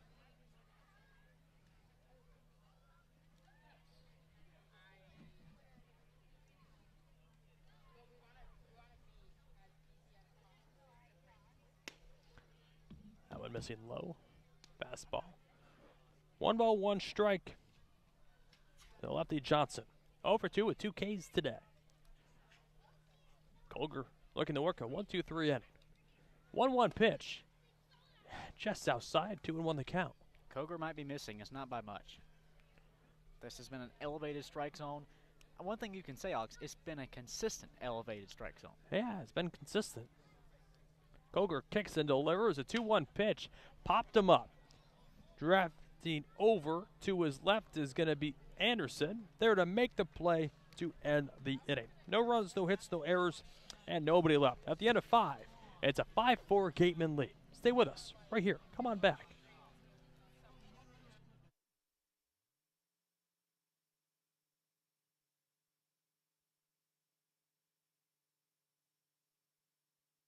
Cape Cod 5 is proud to be a long-standing supporter of the Cape Cod Baseball League and its contribution to the local economy as a treasured summer attraction. Cape Cod 5 is a community bank serving customers throughout Cape Cod, the islands, and southeastern Massachusetts. Founded in 1855, the bank's mission is to enrich the lives of those it serves while contributing to the health and vitality of its communities. Cape Cod 5 provides a full range of banking solutions, including personal and business banking, residential mortgages, investment management, and trust services.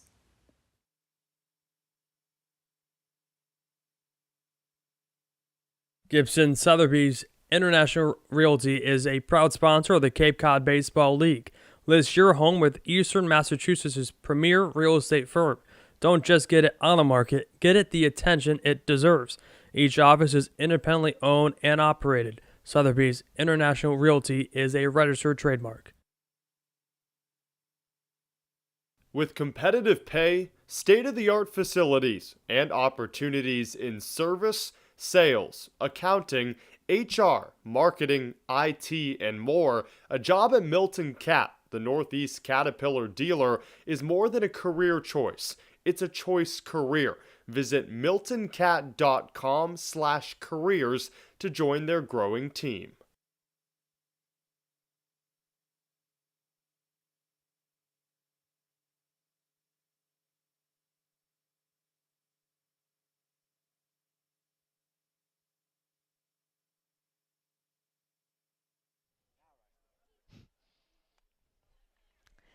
Be Clark, Padilla, and Bernsey due up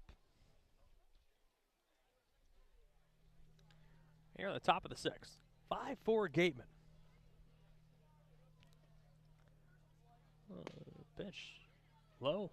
1-0 the count. Jacobson back on the mound for his first clean inning of work. Came out of the pen. 1-0 pitch. Caught on a miss, 1-1. The bottom of the order in Clark, Padilla, and Burns in 6 plate appearances, they've each found a way on the base paths without a hit. Clark, he was hit. Padilla and Burns both walked. 1 ball, 1 strike to the lefty Clark. Nobody on, nobody out in the top of the 6th. Jacobson deals a pitch. Oh, got Clark swinging. Breaking pitch low. 1-2 the count. Got him chasing.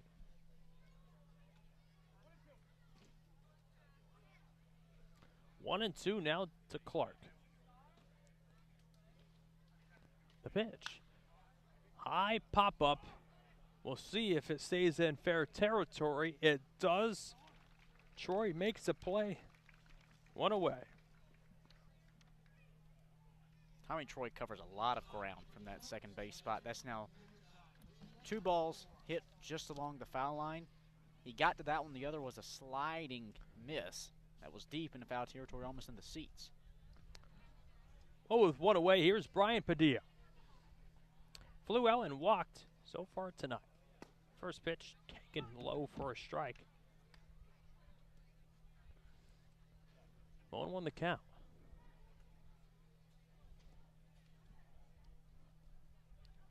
Five for Gateman in the 6th.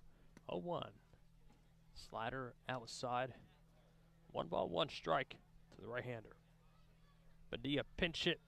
Home run on Wednesday. Looking to keep his mainstay in this lineup. 1-1. Lined up the middle and threw for a base hit. That's Padilla's first hit of the night. Also first hit for the Gateman by a hitter not in the top 4 of the order. Well, here's Peter Burns. Walked and scored in the 3rd and struck out Swain in the 4th.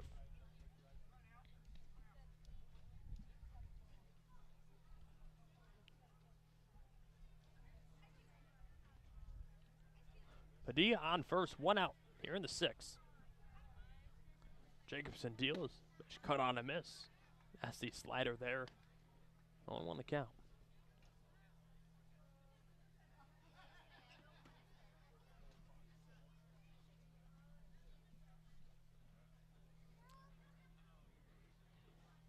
Carros at 3rd, playing right near the edge of the grass. Looking for a potential bunt. Check the first base, but Padilla gets back in plenty of time. Middle infield shifted just a tad towards the right side of the infield. Troy at 2nd, playing back, looking to turn 2. Jacobson deals the 0-1 pitch, bouncing in and gets away from Nickness. Reaching 2nd is going to be Padilla.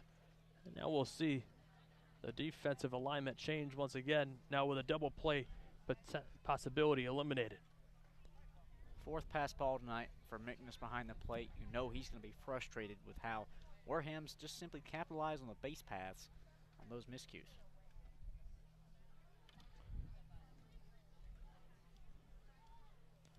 One and 1 the count to Burns. The pitch. Popped him up once again. Ritter, now Troy coming in to make the play. 2 away. A lot of pop-ups today. Just getting under it. That rolls over the top of the lineup, and Ryan Campos. 1 for 3 on the night with 2 ribbies. Another RBI opportunity here with Padilla in scoring position on 2nd base. Wearing the high socks about an inch below the knees. And even as a DH, pants are already dirty. That one bouncing in. A good stop there by Mickness, this time staying in front of him. 1-0 the count.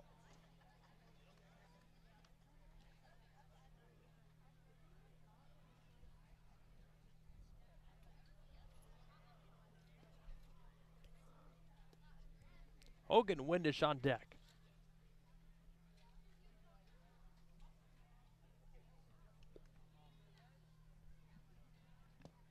The pitch. Low, now 2-0 the count.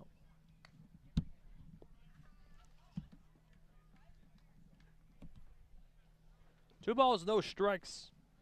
The lefty Campos at the plate. Adjusts his batting gloves. I'll step back in. Padilla on second. 2 outs here in the 6th. A 5-4 Wareham Gateman lead.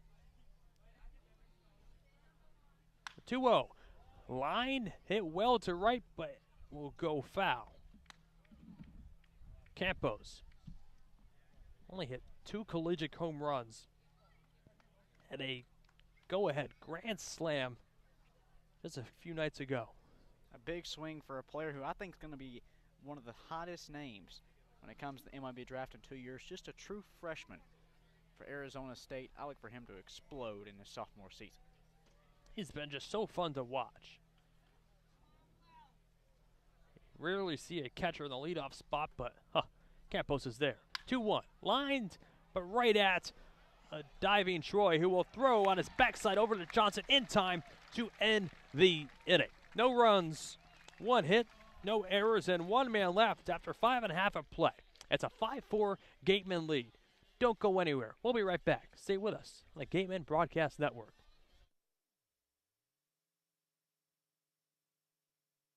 Finding a good personal injury attorney is very difficult. If you or your family member have been involved in an accident, hurt at work, suffered a slip and fall, or have been injured due to negligence of someone else, contact the lawyers at Reedy, Kiernan, and McNally, LLP today.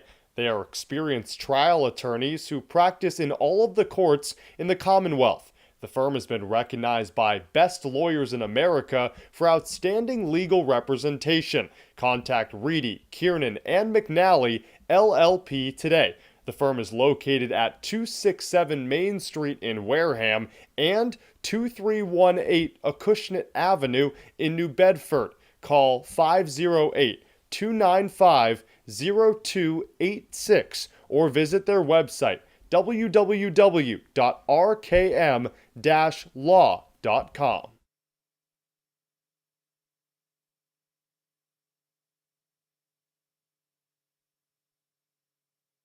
Cape Cod Coca-Cola thanks you for supporting the Cape Cod Baseball League. Cape Cod Coca-Cola has been proudly refreshing the community for over 30 years, and we're honored to support the CCBL and many other wonderful organizations on the Cape.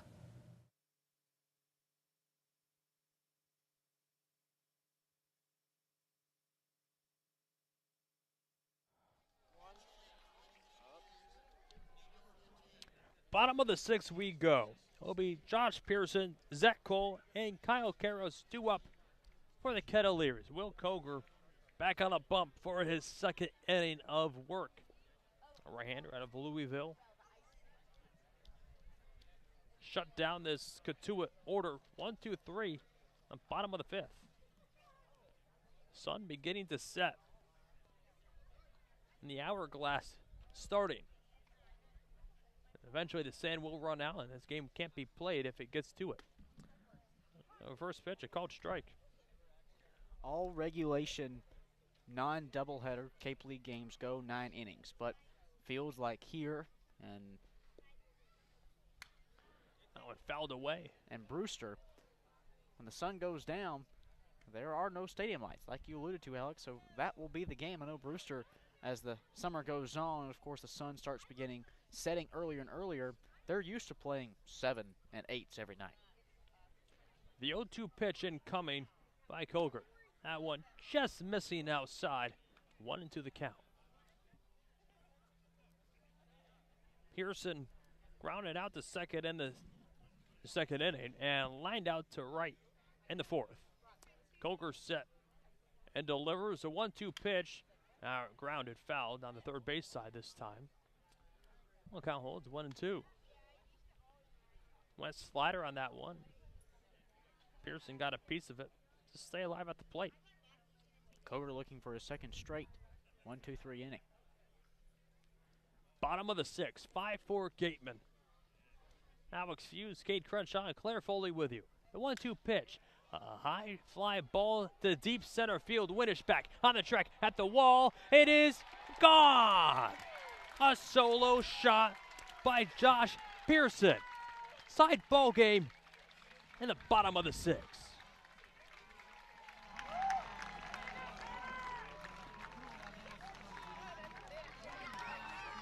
We've alluded to it all night. One run will never be enough to put this Cotuit team away. Fastball left elevated on Pearson, and he just drove it to deep left center field. Both outfielders gave chase, but nobody was getting that ball. O'Koger delivers that one, jammed him up. Hit foul out of play, and Zach Koger.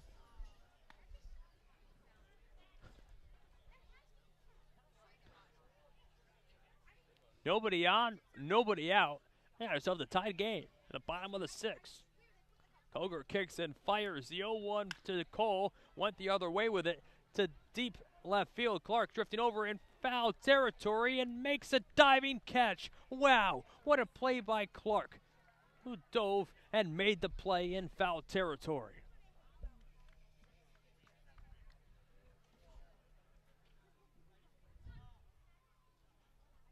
And now one away. Here's Kyle Karros. 2 for 2. 2-run scores tonight.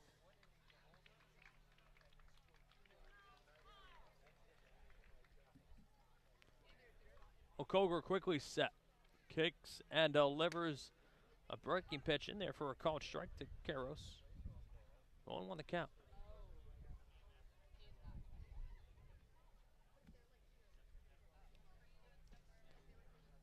The 0-1 pitch. Low to Burns. 1-1 strike. Burns trying to catch it, but the bottom just dropped out. 1-1 strike on the righty. Karros at the plate. The pitch stays high this time. 2-1 now.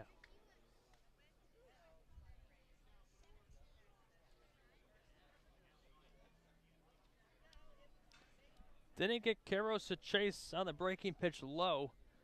Well, Koger thought fastball high, and Karros held up again. The 2-1 pitch, that one, a nice one. Drops in for a called strike. Well, now 2 balls, 2 strikes. Beautiful breaking pitch there from Koger. When you can throw a breaking pitch like that for a literal called strike, not swinging strike, that's dominance. Pitch just outside. Now count goes full. A similar pitch, though this one slid away from the righty hitter. You possibly think he goes back to back there and hopes to give chase. 3 balls, 2 strikes. The right-hander at the plate. Koger covers his face with his glove and kicks and delivers a payoff pitch. Cut out and miss. A big strikeout for out number 2 here in the 6th. Koger's first strikeout out of the pen. Now with 2 away, here's Tommy Troy, the heartbreaker for the Gatemen tonight.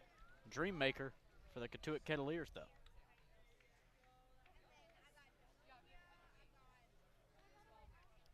Koger set. The first pitch to Troy, that one line foul down the right field side. The first base umpire had the duck out of harm's way. Fastball, 94. Troy tripled in the 2nd, doubled in the 4th. Well, like he alluded to earlier, a home run and single away from a cycle.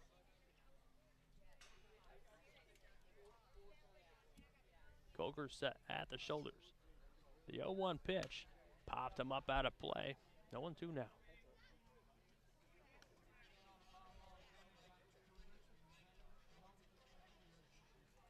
Koger gave up the early mistake, solo homer to Pearson at the beginning of this inning.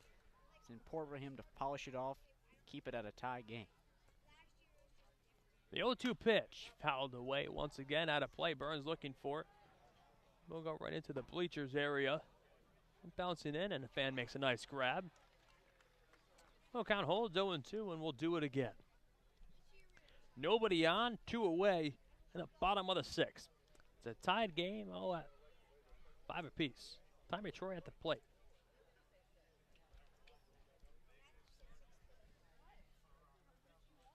Koger set. The 0-2 pitch bouncing into Burns, 1-2 the count.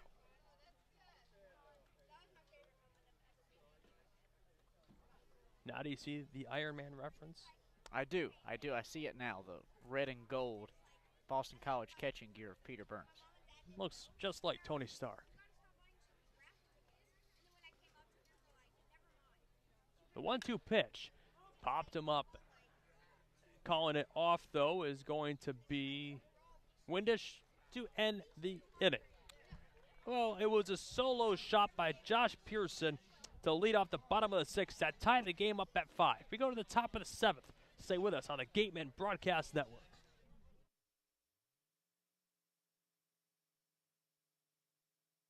The Wareham Gatemen would like to thank Franklin Sports for their sponsorship of the Cape Cod Baseball League. Franklin is yet again proud to be the official batting glove of the Cape Cod Baseball League. Throughout the summer, all 10 Cape League teams are wearing their own custom team batting gloves, courtesy of Franklin Sports. Cape Cod to the major leagues. Only the best hitters in baseball wear Franklin gloves. T-Mobile is proud to sponsor the Cape Cod Baseball League. T-Mobile is committed to serve those who serve, and that's why they go above and beyond for our active duty military, veterans, and first responders. Visit your neighborhood T-Mobile store or T-Mobile.com to learn more.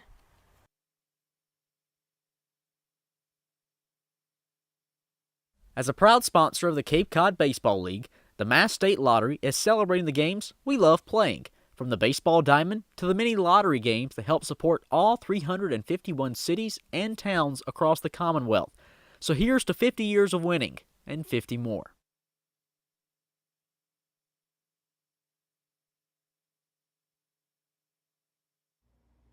Red Shirt Fridays is a national program created to acknowledge, honor, and support our troops who put themselves in harm's way to defend our freedom.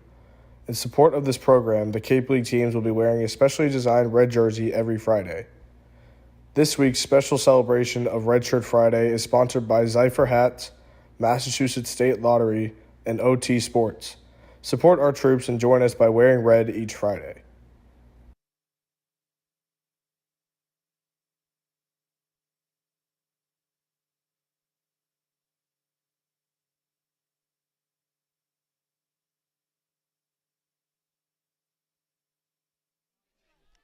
Top of the seventh we go. It will be Windish, Anderson, and Roden due up. It's a 5-5 game here in the top half of the seventh inning. The back and forth battle continued. It was a solo shot by Josh Pearson in the bottom of the sixth that tied up this game at 5 runs apiece. Oh, top of the eighth. No, the seventh. The seventh.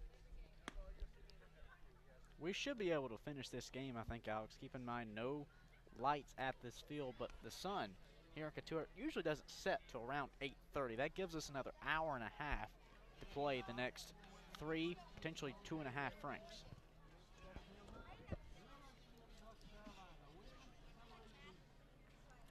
So it will be Windish, Anderson, and Rhoda.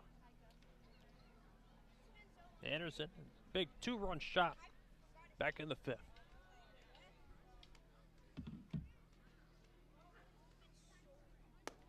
Pitch low. A 1-0 the count to Windish.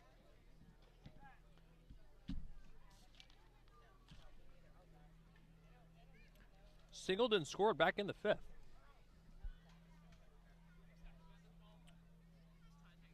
One-0 pitch, cut on and miss. Now see breaking pitch that bounced in that fooled Windish. Well, it looked like he was looking for a fastball. Thought he saw it, but it was a changeup that got him swinging.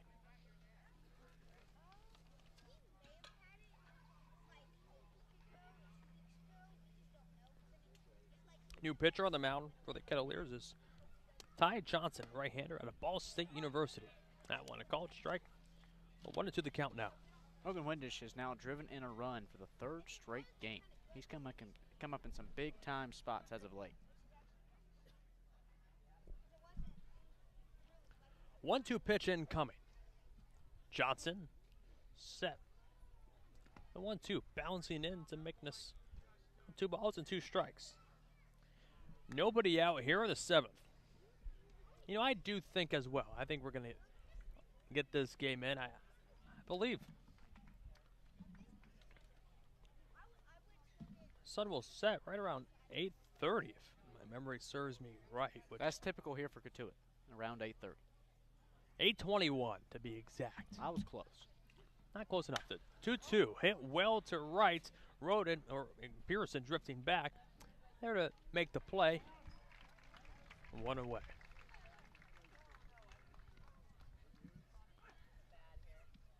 Well, here's Anderson. 2 for 3 on the night. A single and a home run. Oh, he's a double and triple shy. You can always spin it that way when a player has a pair of base hits to different bags. Now, normally, that was just a joke. But normally, I don't mention a potential cycle opportunity until they have a triple underneath their belt. I agree. That's always my go-to. We put them on cycle watch when they have a triple and another base hit. Right. Not after a triple, I mean. Double, triple, absolutely. The 1-0 pitch. Cut on and miss. 1-1 the count. Nobody on, 1 away here in the 7th. It's a 5-5 ball game.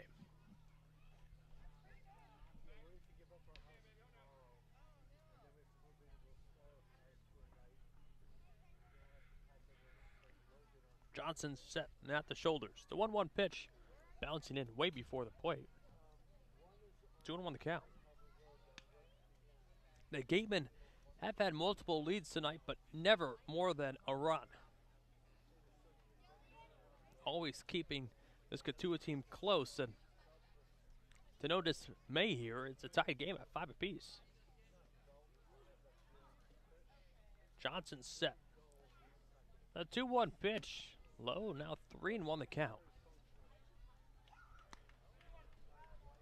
Double barrel action in the Kettler's pen.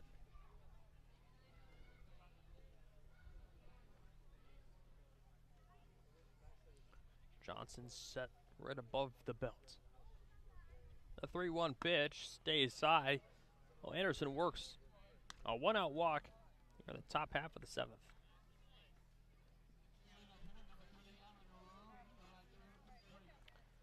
Well, here's Alan Roden, reached base 2 times so far tonight. Walked in the 3rd and singled in the 5th.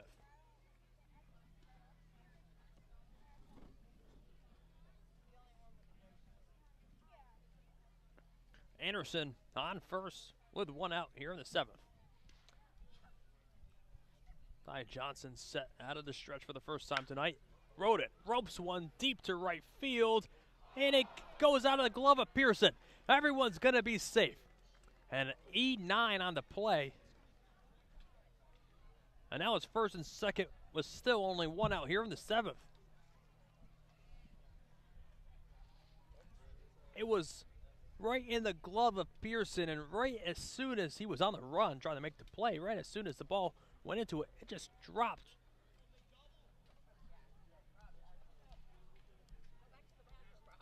As if gravity was just existed. And Mike Roberts, head coach of Cotuit, was initially walking out to the mound, and then he stopped, turned back around to walk back towards his dugout. He's still standing in front of the fencing, and he sent Mignus, the catcher, out to the mound. Well, I wonder if they're going to make a call to the bullpen. I think instead they're making a defensive change. I just saw Victor Scott quickly hop up off of the bench seating down in the dugout for Cotuit. He's one of their top outfielders who had an off day, but it looks like he's getting ready to go.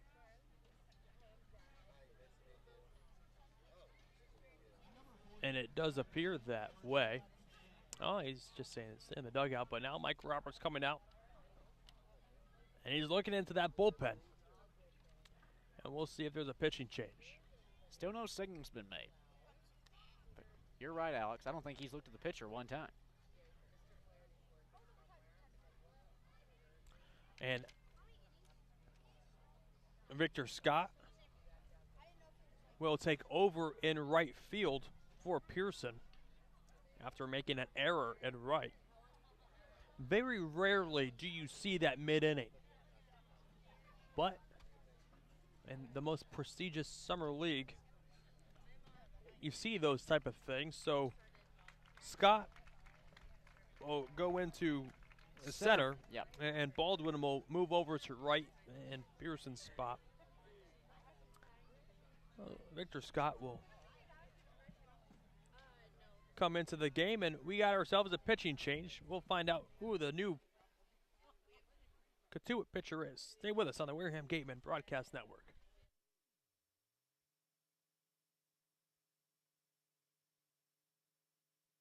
Milton Cat is proud to support the Cape Cod Baseball League. From paving and landscaping to recreational boating and facility management, Milton Cat has the right equipment, parts, service, and technology to keep you working. Visit miltoncat.com to learn more.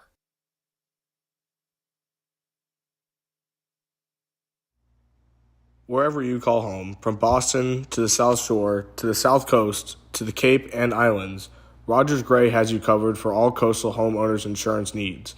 Rogers Gray is a proud sponsor of the Cape Cod Baseball League. Learn more at rogersgray.com.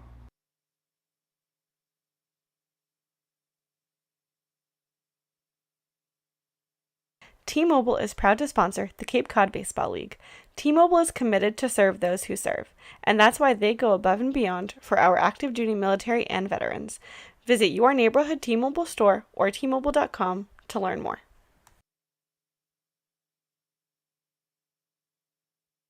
Looking for your dream home on the Cape? Gibson Sotheby's International Realty's dedicated team of real estate professionals are ready to make your dream a reality. Don't just look for a place, discover a home. Each office is independently owned and operated. Sotheby's International Realty is a registered trademark.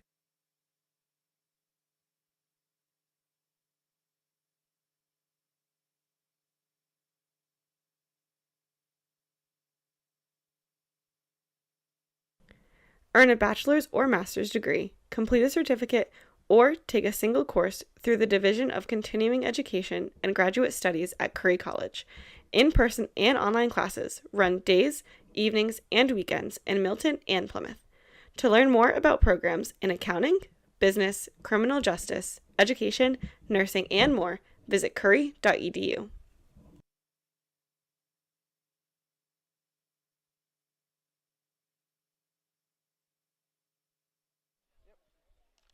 Well, new pitcher who comes in relief for the Cotuit. The game would have first and second with only one out is William Prevet. Right-hander out of Charleston, South Carolina. Another Charleston guy. First pitch swing comes up empty is Carter Graham. 0-1 the count. Graham 0 for 2 with a walk so far tonight. In his debut game, won a Wareham Gateman. Max Anderson on second. Allen Roden on first. One out. On top of the seventh.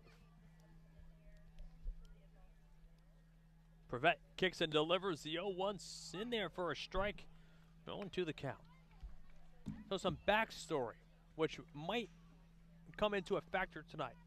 Harvey Shapiro and Mike Roberts, both two longtime managers here in the Cape.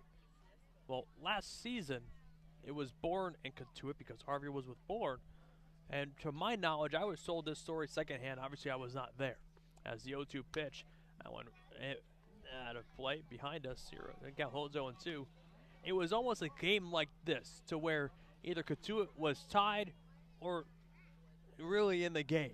Well, Mike Roberts, as what he's seen now do it 2 or 3 times tonight, send the catcher out, talk with the pitcher, then Mike Roberts goes out and talk with the pitcher, and then they make a call to the pen, extending the game. Well, Harvey Shapiro claims that Mike Roberts does that as the 0-2 fouled away again, does that because he knows there's no lights here. So there was a big argument between these two longtime managers in the Cape last summer. So I'm intrigued to see in a tied game, 5 apiece, both two teams obviously wanting to win tonight. That's the obvious, you always want to win. But in a back and forth battle, the 0-2, that one hit well to right. Baldwin drifting in, it makes a play. No tag from Anderson. Now 2 outs here in the 7th, and that will bring up Blake Wright. But I'm intrigued to see if that comes into a factor here tonight. We have to start thinking about that into the equation, because when you have a special circumstance like a field with no lights, that can either be played to your advantage or to your disadvantage. It's up to you which one you allow it to do more times than not. In a game like this, well, Cotuit could still earn at least 1 point from tonight's game to contribute to their first place standing, but if they lose, they get nothing. So I think if it's a tie game late and Wareham's threatening, well, maybe there's a few extra mound visits or things like that. First pitch to right, cut on and miss, so 1-1 the count. Right 0 for 3 on the night. The go-ahead run and scoring position on second base. Max Anderson, Allen Roden on first. 2 outs here in the 7th. We're all tied up at 5 apiece. Prevet set right above the belt. The 0-1 to right is cut on and miss. Oh, now behind 0-2.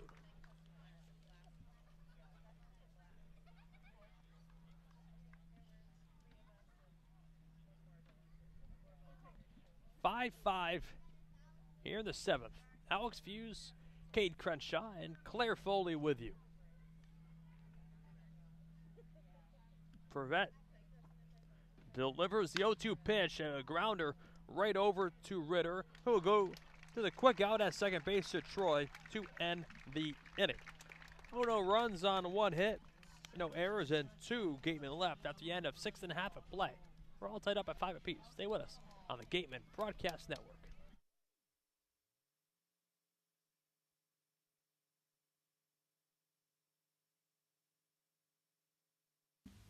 Tom and Jean Yockey were passionate about the game of baseball.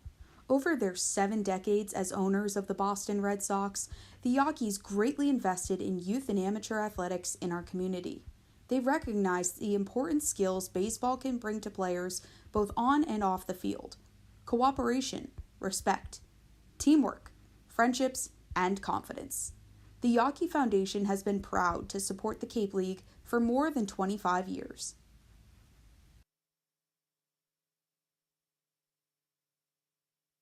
Joanne Stevenson with Berkshire Hathaway and Robert Paul Properties brings over 21 years of real estate experience to the South Shore and Cape Cod area. The Robert Paul Properties team not only specializes in coastal luxury properties, but proudly serves our veterans in their home search or sell process. Joanne Stevenson is your local, homegrown agent who knows the area and knows the market. Call Joanne Stevenson with Robert Paul Properties for all your real estate needs. Located at 155 Front Street in Marion.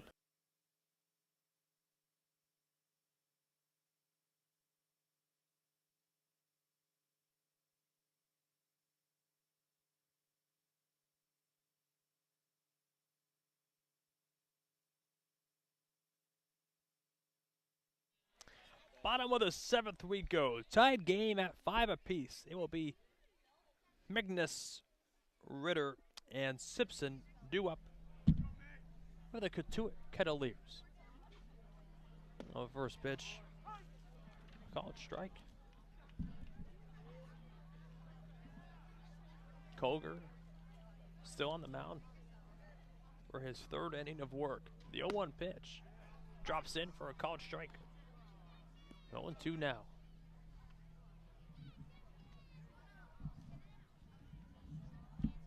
Nobody on, nobody out here in the bottom of the 7th. All tied up at 5 apiece. Breaking pitch low in the dirt. 1-2.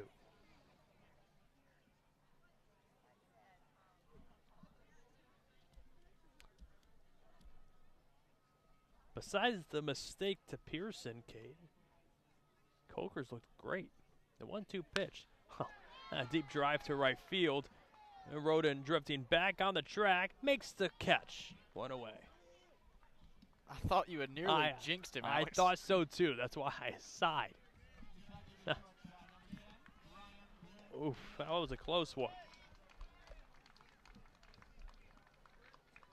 That would not have been good.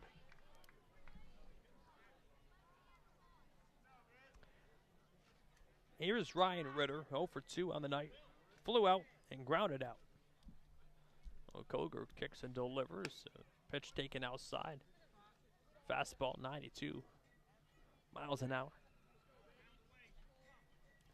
Well, it's weird to think about, Alex. You talk about the one mistake to Pearson.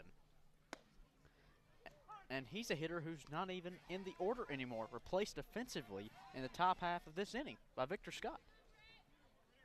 Yeah, great point there. An error by Pearson that took him out of the game mid-inning. And a 1-1 grounded right off the shin of Ritter.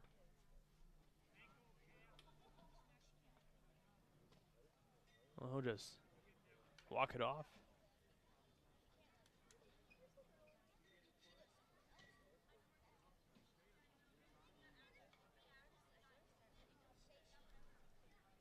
One into the count to Ritter. Nobody on, one away in the bottom of the seventh.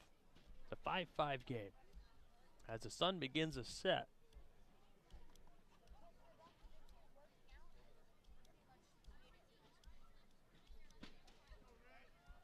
You can just see the main part of the sun just peeking through the trees. But outside of that, pretty much the whole outfield, besides right field, is covered by shade.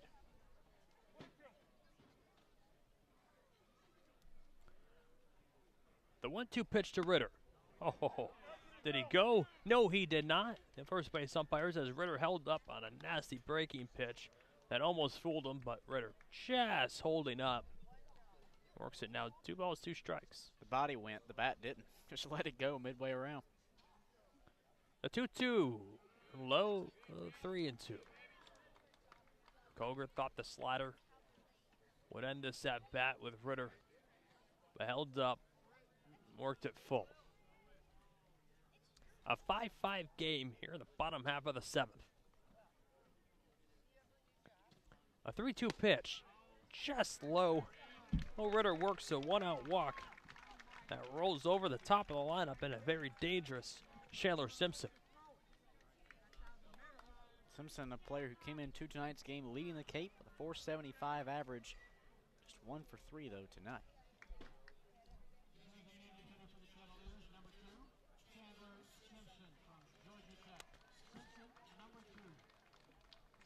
Well, out of Georgia Tech, Chandler Simpson. Singled back in the first, but grounded out the next 2 times up. An all-ACC first-teamer. You covered him last season. Broke the stolen base record of the Northwoods League. 55 bags in 52 games. And what was incredible, Alex, was last summer he comes to Fond du Lac, Wisconsin, out of University of Alabama, Birmingham. Had been a 2-year player there. Not great offensive success. Stolen bags here and there, but nothing compared to what he did last summer. And he came to the Northwoods on a temporary contract. He wasn't expected to be there for very long. Not only does he stay the majority of the season, of course, up till early August, but he turns into a league MVP. He breaks the stolen base record and was the batting champ.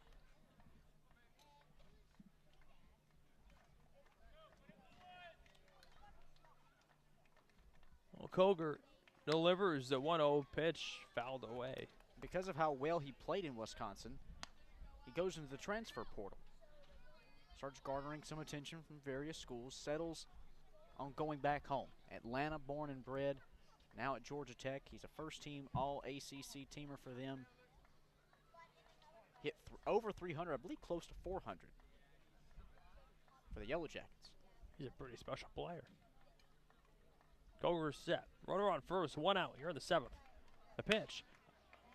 Broken bat, grounder right over to right, who steps on the second base back. Fires at first in time.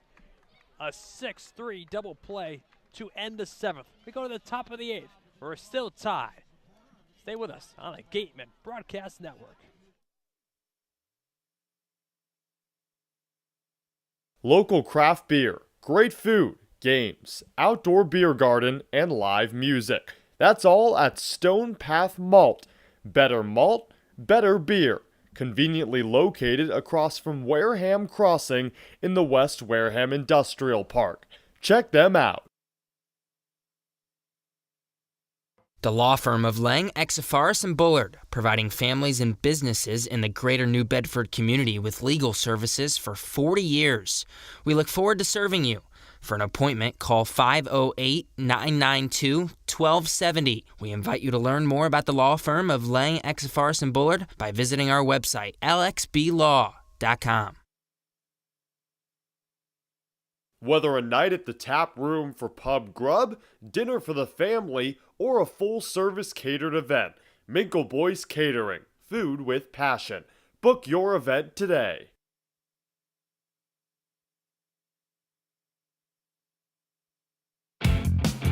Mosquito bites and ticks. No, yikes! When the bugs get scary, just call Mosquito Mary's 866-ASK-MARY or visit us at mosquitomarys.com.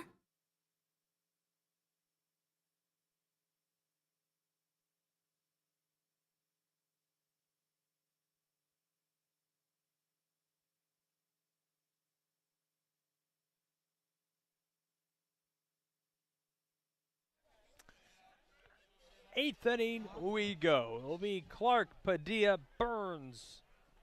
2 up this inning. We're all tied up 5-5 here in the 8th. Back on the mound is William Prevet. Oh, Clark comes up empty, cuts and misses on the first pitch. Fastball he saw, 94 miles an hour, blew it right by him.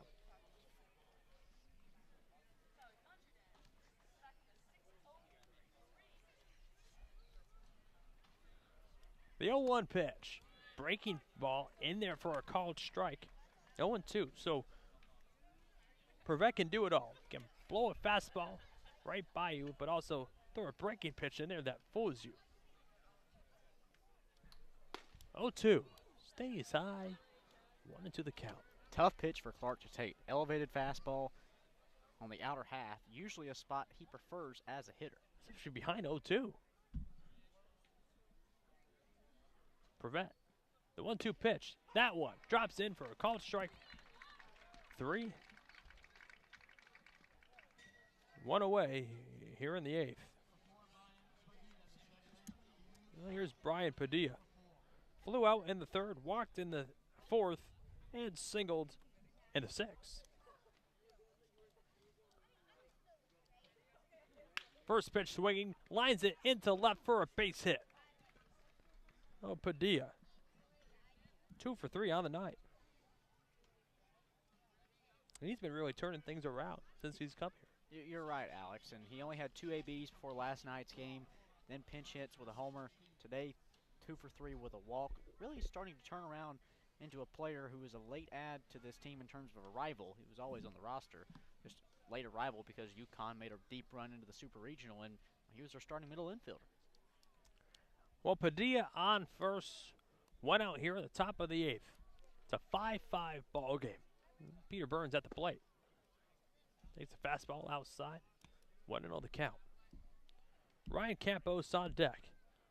He's 1 for 4 tonight.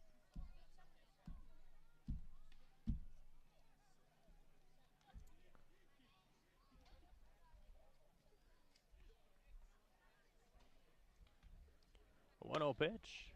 Taken for a strike. The Burns evens up the count. 1-1.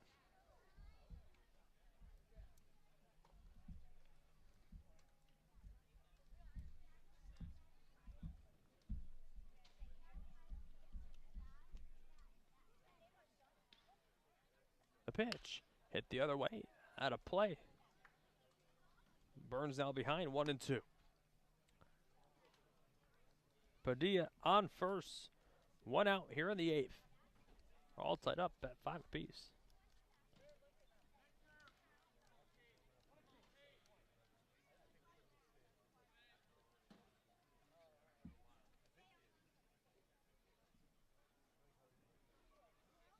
The 1-2 pitch stays high.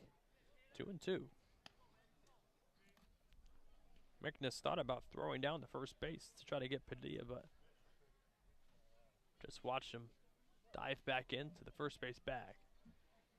2-2 the count. pitch fouled away. I mean, Burnsy's been working some great at-bats tonight.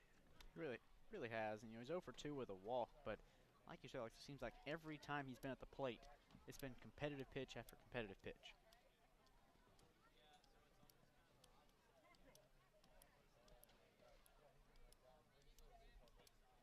One out here in the 8th. It's a 5-5 game. The 2-2 pitch, just outside, 3-2 the count.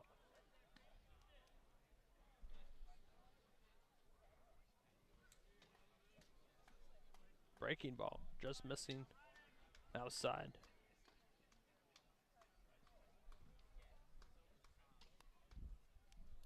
Three balls, 2 strikes.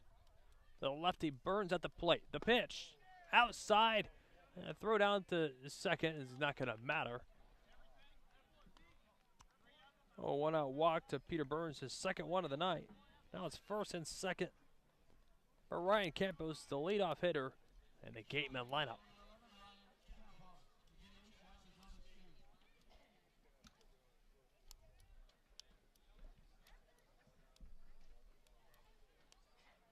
The leadoff man can once again give the Gateman a lead in this one and give them the lead late.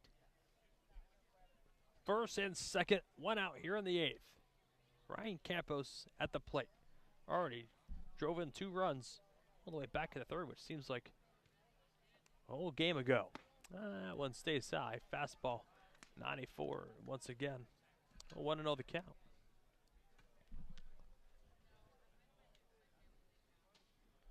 Padilla on second, Burns on first, 1 out here in the 8th. Go ahead run in scoring position. Prevent set at the waist.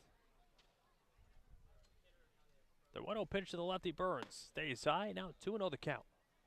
Another fastball, 93 miles an hour, and here comes Mike Roberts, who will look to the bullpen before deciding if he's going to go to it or not. Harvey Shapiro has both hands on his waist and just looking on, now crossing him. Mike Roberts takes his time on the mound.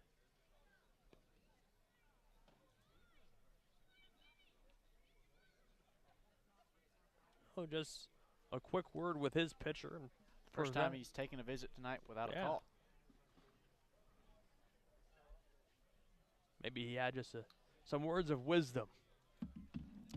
Well, 2-0 the count to the lefty Campos. He's 1 for 4 on the night with 2 ribbies. First and second, 1 out here in the 8th.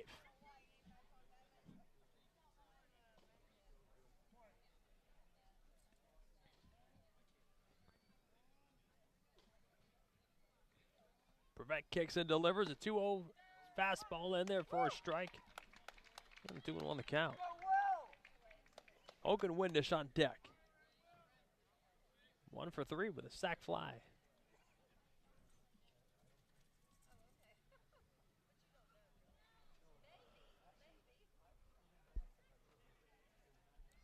Prevent now set right at the belt. A 2-1 pitch to Campos, fouled straight back behind home plate. And he'll walk around the home plate circle and climb in back in the left-hander batter's box. To wait the 2-2 pitch. Right-handed Prevent. A 6'5" righty, 210. A sophomore for College of Charleston. First and second for the Gatemen. Go ahead run in scoring position. The 2-2 pitch fouled away once again. And that one stays in between the fence and the netting on the third base side.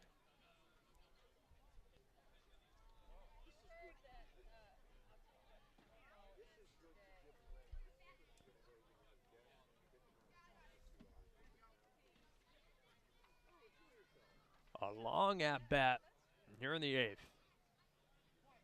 Both players playing a little cat and mouse game between them, taking both of their times, drawing this one out. The 2-2 pitch. High 3-2. Almost got away from Mickness, who jumped up to catch the high fastball. Gatemen are 1-0 when tied after 7 innings this season.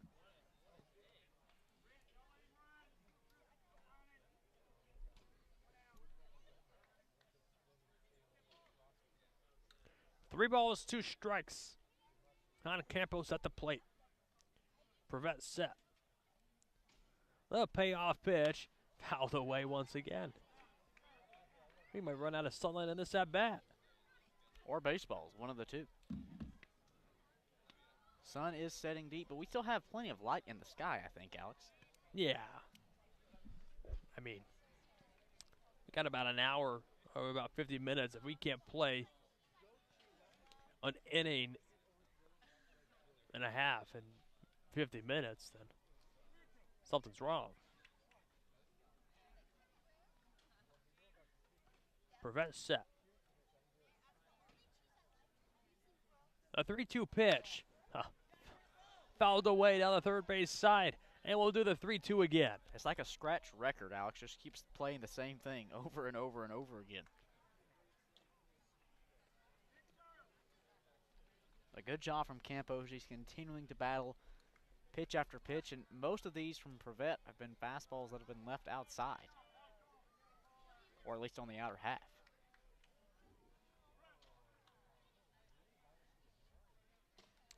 We'll do the 3-2 again. And the setback has to be over 10 pitches. At least.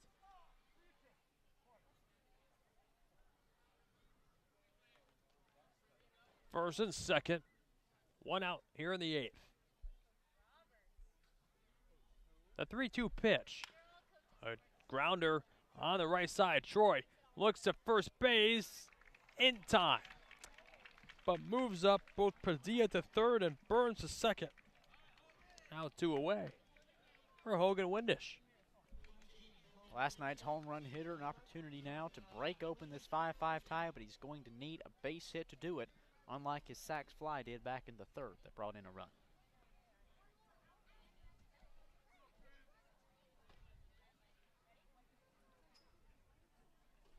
Padilla on third, Burns on second. 2 outs here in the 8th. All tied up at 5 apiece.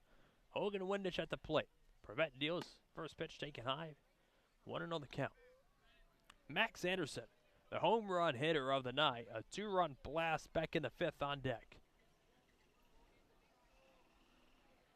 We've been waiting for Max Anderson to break out, and I think it's finally starting to happen. But back to Windish. The 1-0 pitch incoming. That one roped to center, and it will be caught by Scott, who dove out like Superman to make the play. Wow, to end the inning. We go to the bottom of the 8th. Still tied at 5. Stay with us on the Gateman Broadcast Network.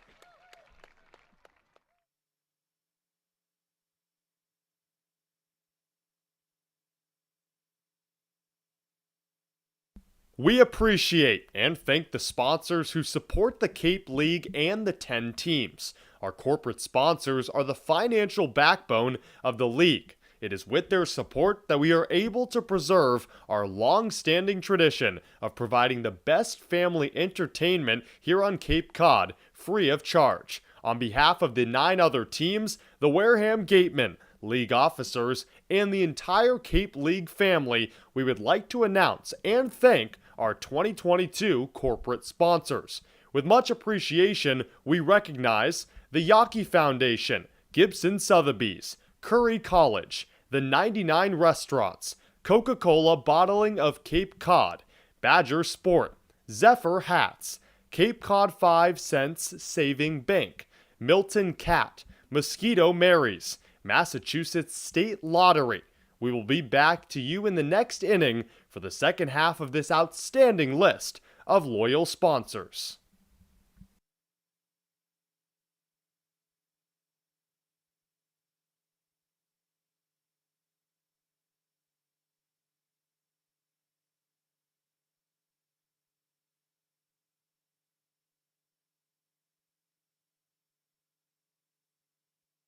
The Wareham-based 80 Makepeace Company, founded in 1854, is the world's largest cranberry grower and the largest private property owner in eastern Massachusetts. The company supports organizations like the Wareham Gateman and projects like the outdoor cranberry bog classroom that you may have passed on your way in. Visit admakepeace.com to learn more.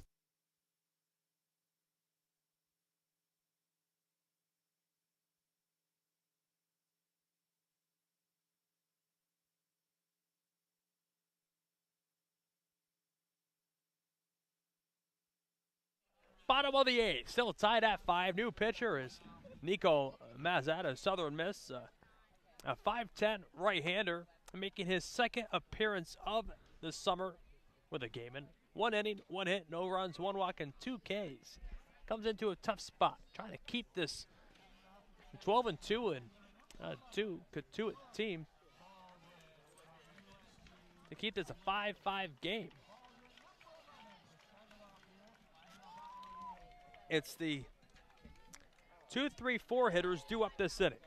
Baldwin, Johnson, and Victor Scott.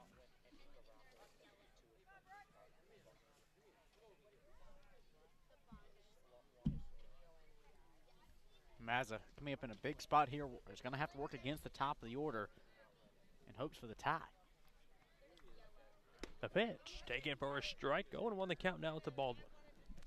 Tripled back in the third. 1 for 3 on the night. 2, 3, and 4 hitters, though, Alex. Just 2 for 9 on the night. But like you said, Baldwin's triple in the third. Pearson's homer back in the 6th. 0-1. Ricochet foul on the third base side. 0-2. Nobody on, nobody out here in the 8th. It's a 5-5 game between the Gatemen and Kettleers. Alex Feuz, Cade Crenshaw, and Claire Foley with you. It is so great to be back with all of you for a perfect night for baseball. 0-2 stays high. 1 into the count.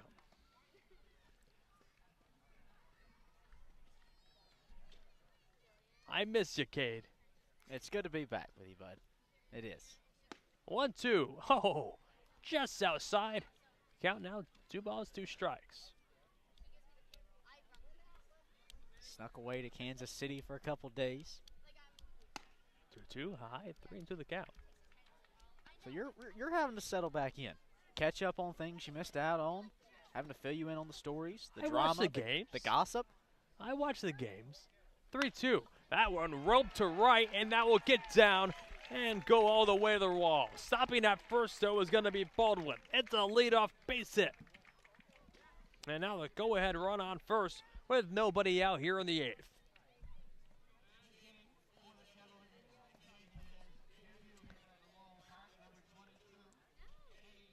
Well, I was listening to you and Cam both nights that I was away. You guys just were fabulous.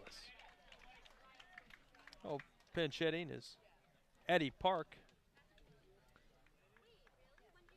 for Taylor.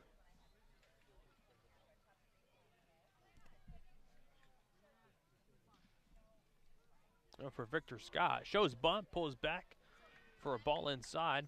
Oh, 1-0 the count. He's pinch hitting for Johnson. You've got Scott on deck with the defensive change that swapped things around. Oh, I'm sorry. You're right. We've had to piece things together. Yeah, with Victor this Scott on deck. Cotuit lineup.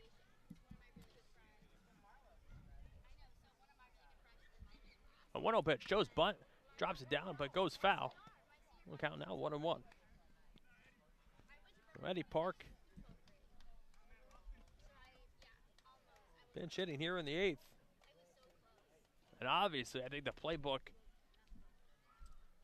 is exposed. Well, now Mike Roberts will call over Park to discuss either the same game plan or a new one. Anderson, who's been just phenomenal at third base all season long, playing all the way in, saying, okay, challenge me.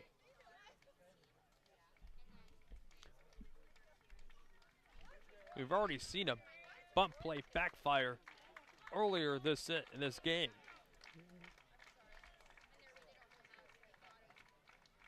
By Zach Cole. Check to first. Baldwin gets back in time. Zach Cole dropped the bunt down, but it went right back to Burns, who threw quickly down the first base to get him. 1 ball, 1 strike, though, here to the lefty Park. Runner goes, a bunt down, and it's going to be a nice one. The throw to first base is going to be in time. Advancing to second base is Baldwin. Well, the bunt does the job if the goal was to move the runner over. Oh, it went away. Here's Victor Scott. First plate appearance of the night. Who made a highlight reel like play. Dove out in center field to steal potentially either a base hit for sure, but potentially an extra base hit from Hogan Windish. And that one taken for a called strike. 0-1 the count.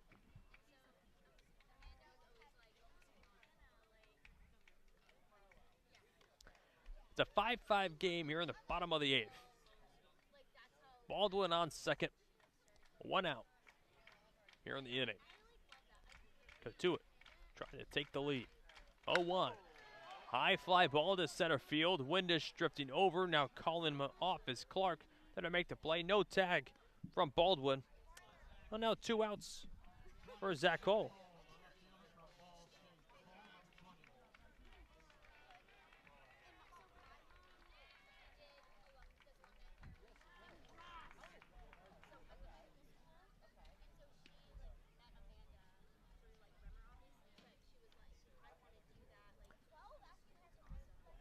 Two away here in the 8th.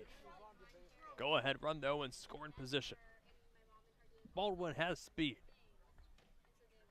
Zach Cole at the plate. 0 for 3 on the night. The pitch hit the other way in foul territory out of play. Count now 0-1 the count.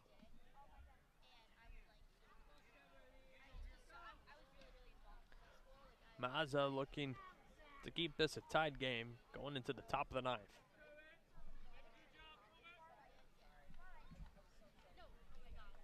No extra innings in the regular season of the Cape Cod Baseball League. Well, the score holds at 5. The game will end in a tie. The 0-1 taken for a strike. And now Cole behind 0-2. Nico Maz an opportunity to strand a Cotuit base runner in scoring position in the 8th. Be one of the biggest keys and biggest moments in this game. Mazza set out of the shoulders. The 0-2 pitch. Ground ball on the right side, but it will go foul. Cavaliers have stranded just 2 men on the base paths tonight, 1 in scoring position. That was back in the 3rd. No balls, 2 strikes. The lefty Cole at the plate. A back and forth battle all night long. Both of these clubs looking to go out on top. Mazza ahead 0-2. Comes set. Right near the shoulders. The 0-2 pitch. Oh, got a piece of it. Foul tipped right behind home. Look out now 0-2.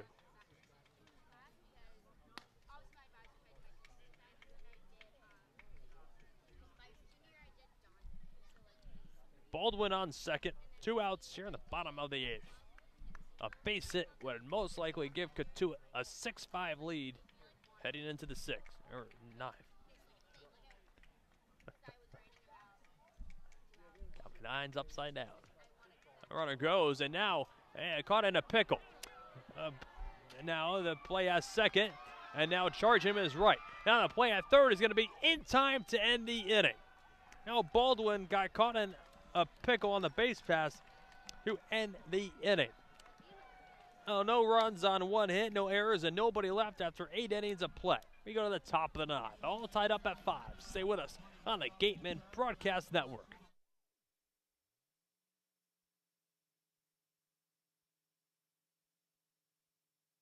Gateman Baseball is officially sponsored by Robertson's GMC, the truck professionals. Located just 2 miles away on Cranberry Highway, Robertson's GMC, we are professional grade, power like a pro.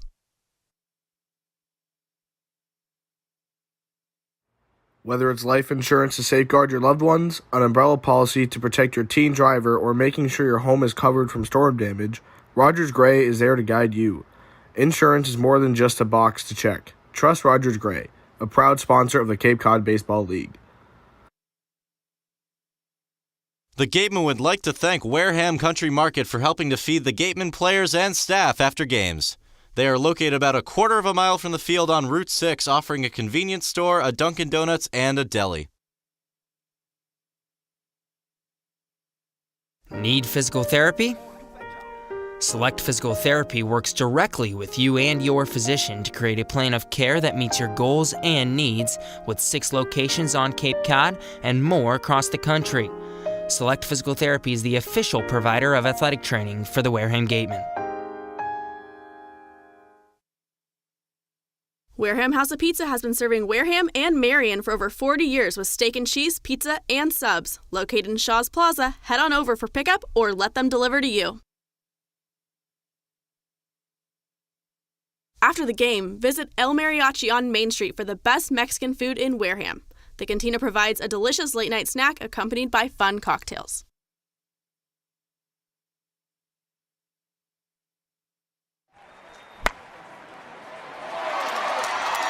What's up, Gateman fans? Looking for Wareham jerseys, shirts, and hats? You can find all of that and more online at gateman.org/shop. Visit to get all your Gateman gear today.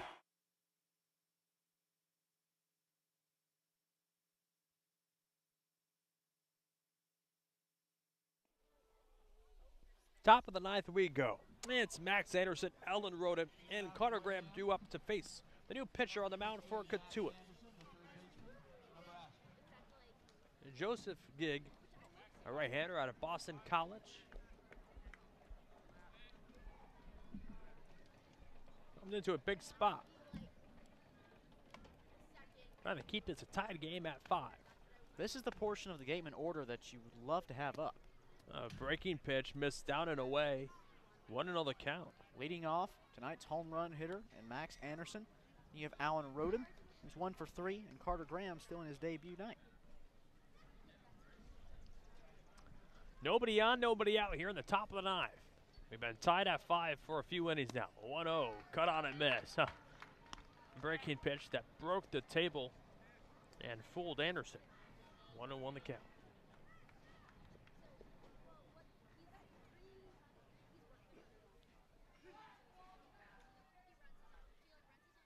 A 1-1 pitch. Low. Another breaking ball from Gigg. 2-1 the count.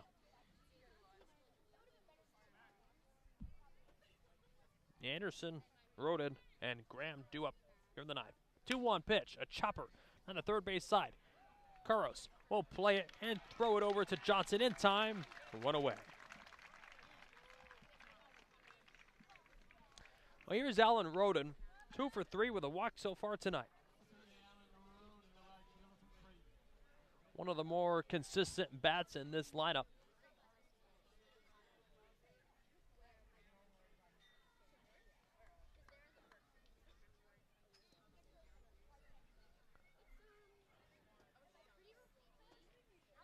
Well, Gigg leans in agreement with Mickness behind the plate. Well, pitch to Roden, taken low, 1-0 the count.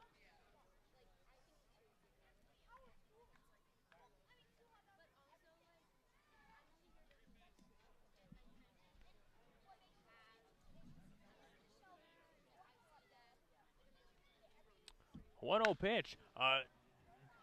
Ball that hit well to right field and past the diving Troy for a base hit in right field.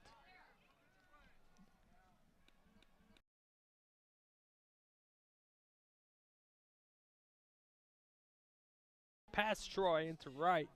Oh, 1-out base knock for Alan Roden, and he's 3 for 4 on the night with a walk. Great night for Alan Roden in his first 3-hit game of the summer. Now here's a player looking for his first hit as a Gateman.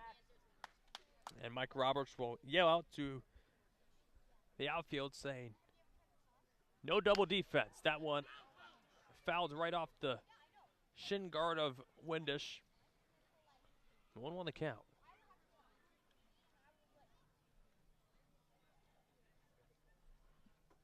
Roden on first, one out here in the top of the ninth. It's a 5-5 ball game. As the temperature begins to drop, it's now a cooler summer night at the park.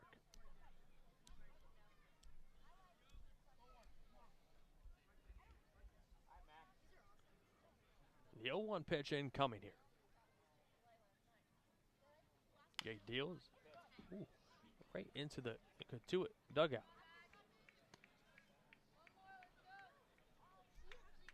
Gotta keep your head on a swivel. That dugout's the hot corner tonight.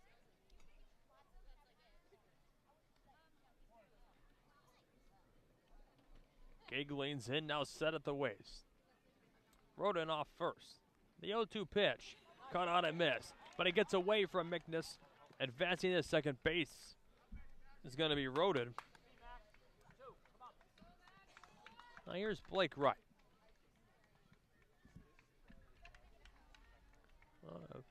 Pinch hitting for Blake Wright is going to be Jack Hausinger. A rare night off for Jack.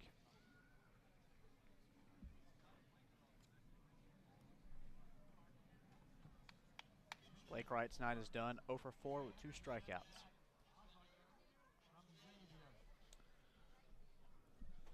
The one thing important to note, Alex, is during your tenure away from the Gateman, Hausinger grew a mustache. And now it's been shaved off. Huh. Just wasn't working for him. Although, from everything I heard, he was getting compliments with it. I guess the whole Top Gun phase is over. That was a great movie, wasn't it? It was okay.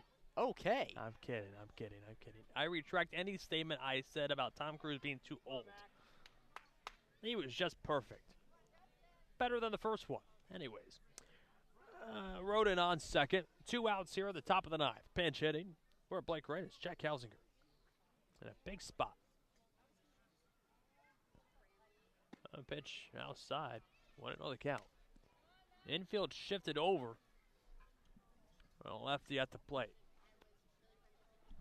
Hausinger last night against Brewster, 0 for 3 with a hit by pitch. Gig set at the waist. Roden on second. The 1-0 pitch, cut on and missed. Nasty breaking pitch there from Gig. Ties up the count, 1-1.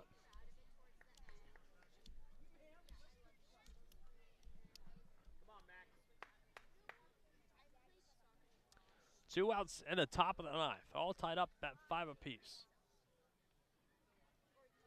Hausinger choking up on the bat attack. The 1-1 grounded down the first base side, just rolling foul. On a 1-2 count, we'll do it again.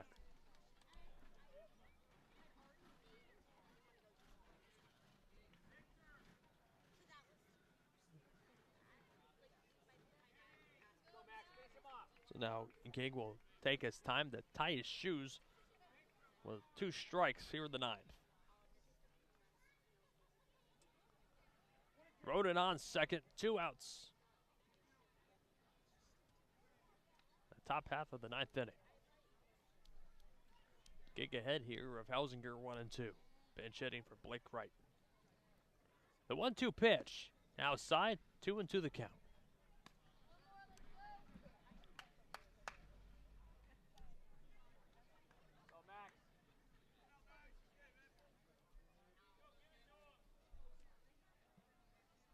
Two balls, 2 strikes, 2 outs. To the lefty Hausinger. It's a 5-5 game here in the ninth. The pitch. That one lined, but right to Johnson at first to end the inning. We go to the bottom of the ninth. All tied up at 5 apiece. Stay with us. Come right back on the Gateman Broadcast Network.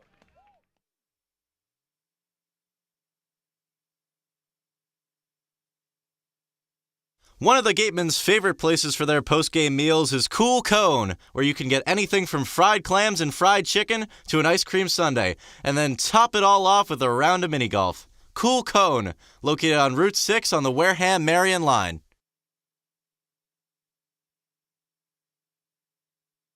Read Custom Soils is New England's leading provider of lightweight planting soil for green roof installations and is the exclusive New England supplier of stabilized stone dust.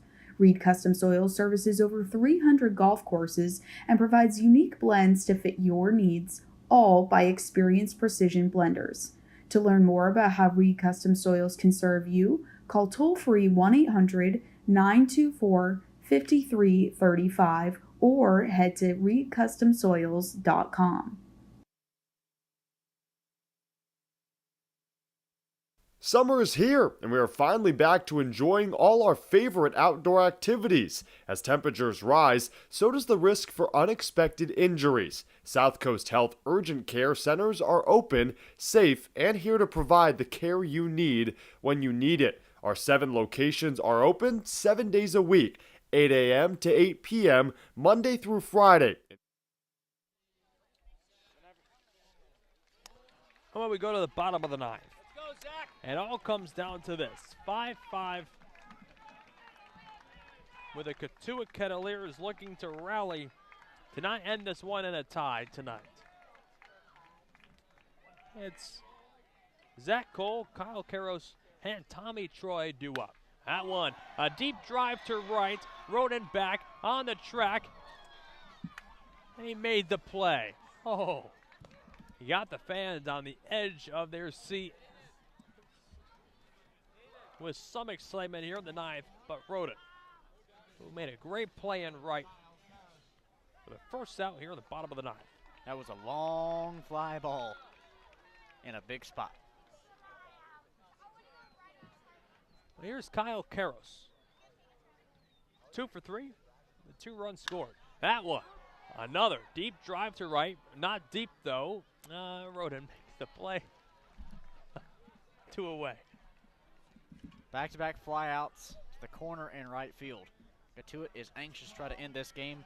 They've only seen 2 pitches in the 9th inning, and they're down to their final out. Well, it's exactly how you would draw it up. Now, Tommy Troy, who's been phenomenal all night long on this Cotuit team, he's been the heartbreaker. A former Gateman looks at a first pitch breaking ball low. 1-0 the count. He's really been a Gateman killer tonight. We talked about a little bit earlier how he's a single and a homer away from the cycle. That one, rope to left, back on the track at the wall, it is gone! A walk-off solo home run for Tommy Troy. The former Gateman breaks the heart of this team tonight. What a night for Tommy Troy. Just a single shy of a triple. Ball game over. Cotuit wins 6-5. Wow. This team is special. Final score tonight. Cotuit beats Wareham on a walk-off solo shot in the bottom of the ninth. Final score, Cotuit 6, Wareham 5. That will do it for Cade Crenshaw and our own Claire Foley. I'm Alex Feuz. Just like every other night, you got to erase this one and a fresh game tomorrow. Back home against Hyannis. Final score, Cotuit 6, Wareham 5. Have a great night, and we'll see you tomorrow.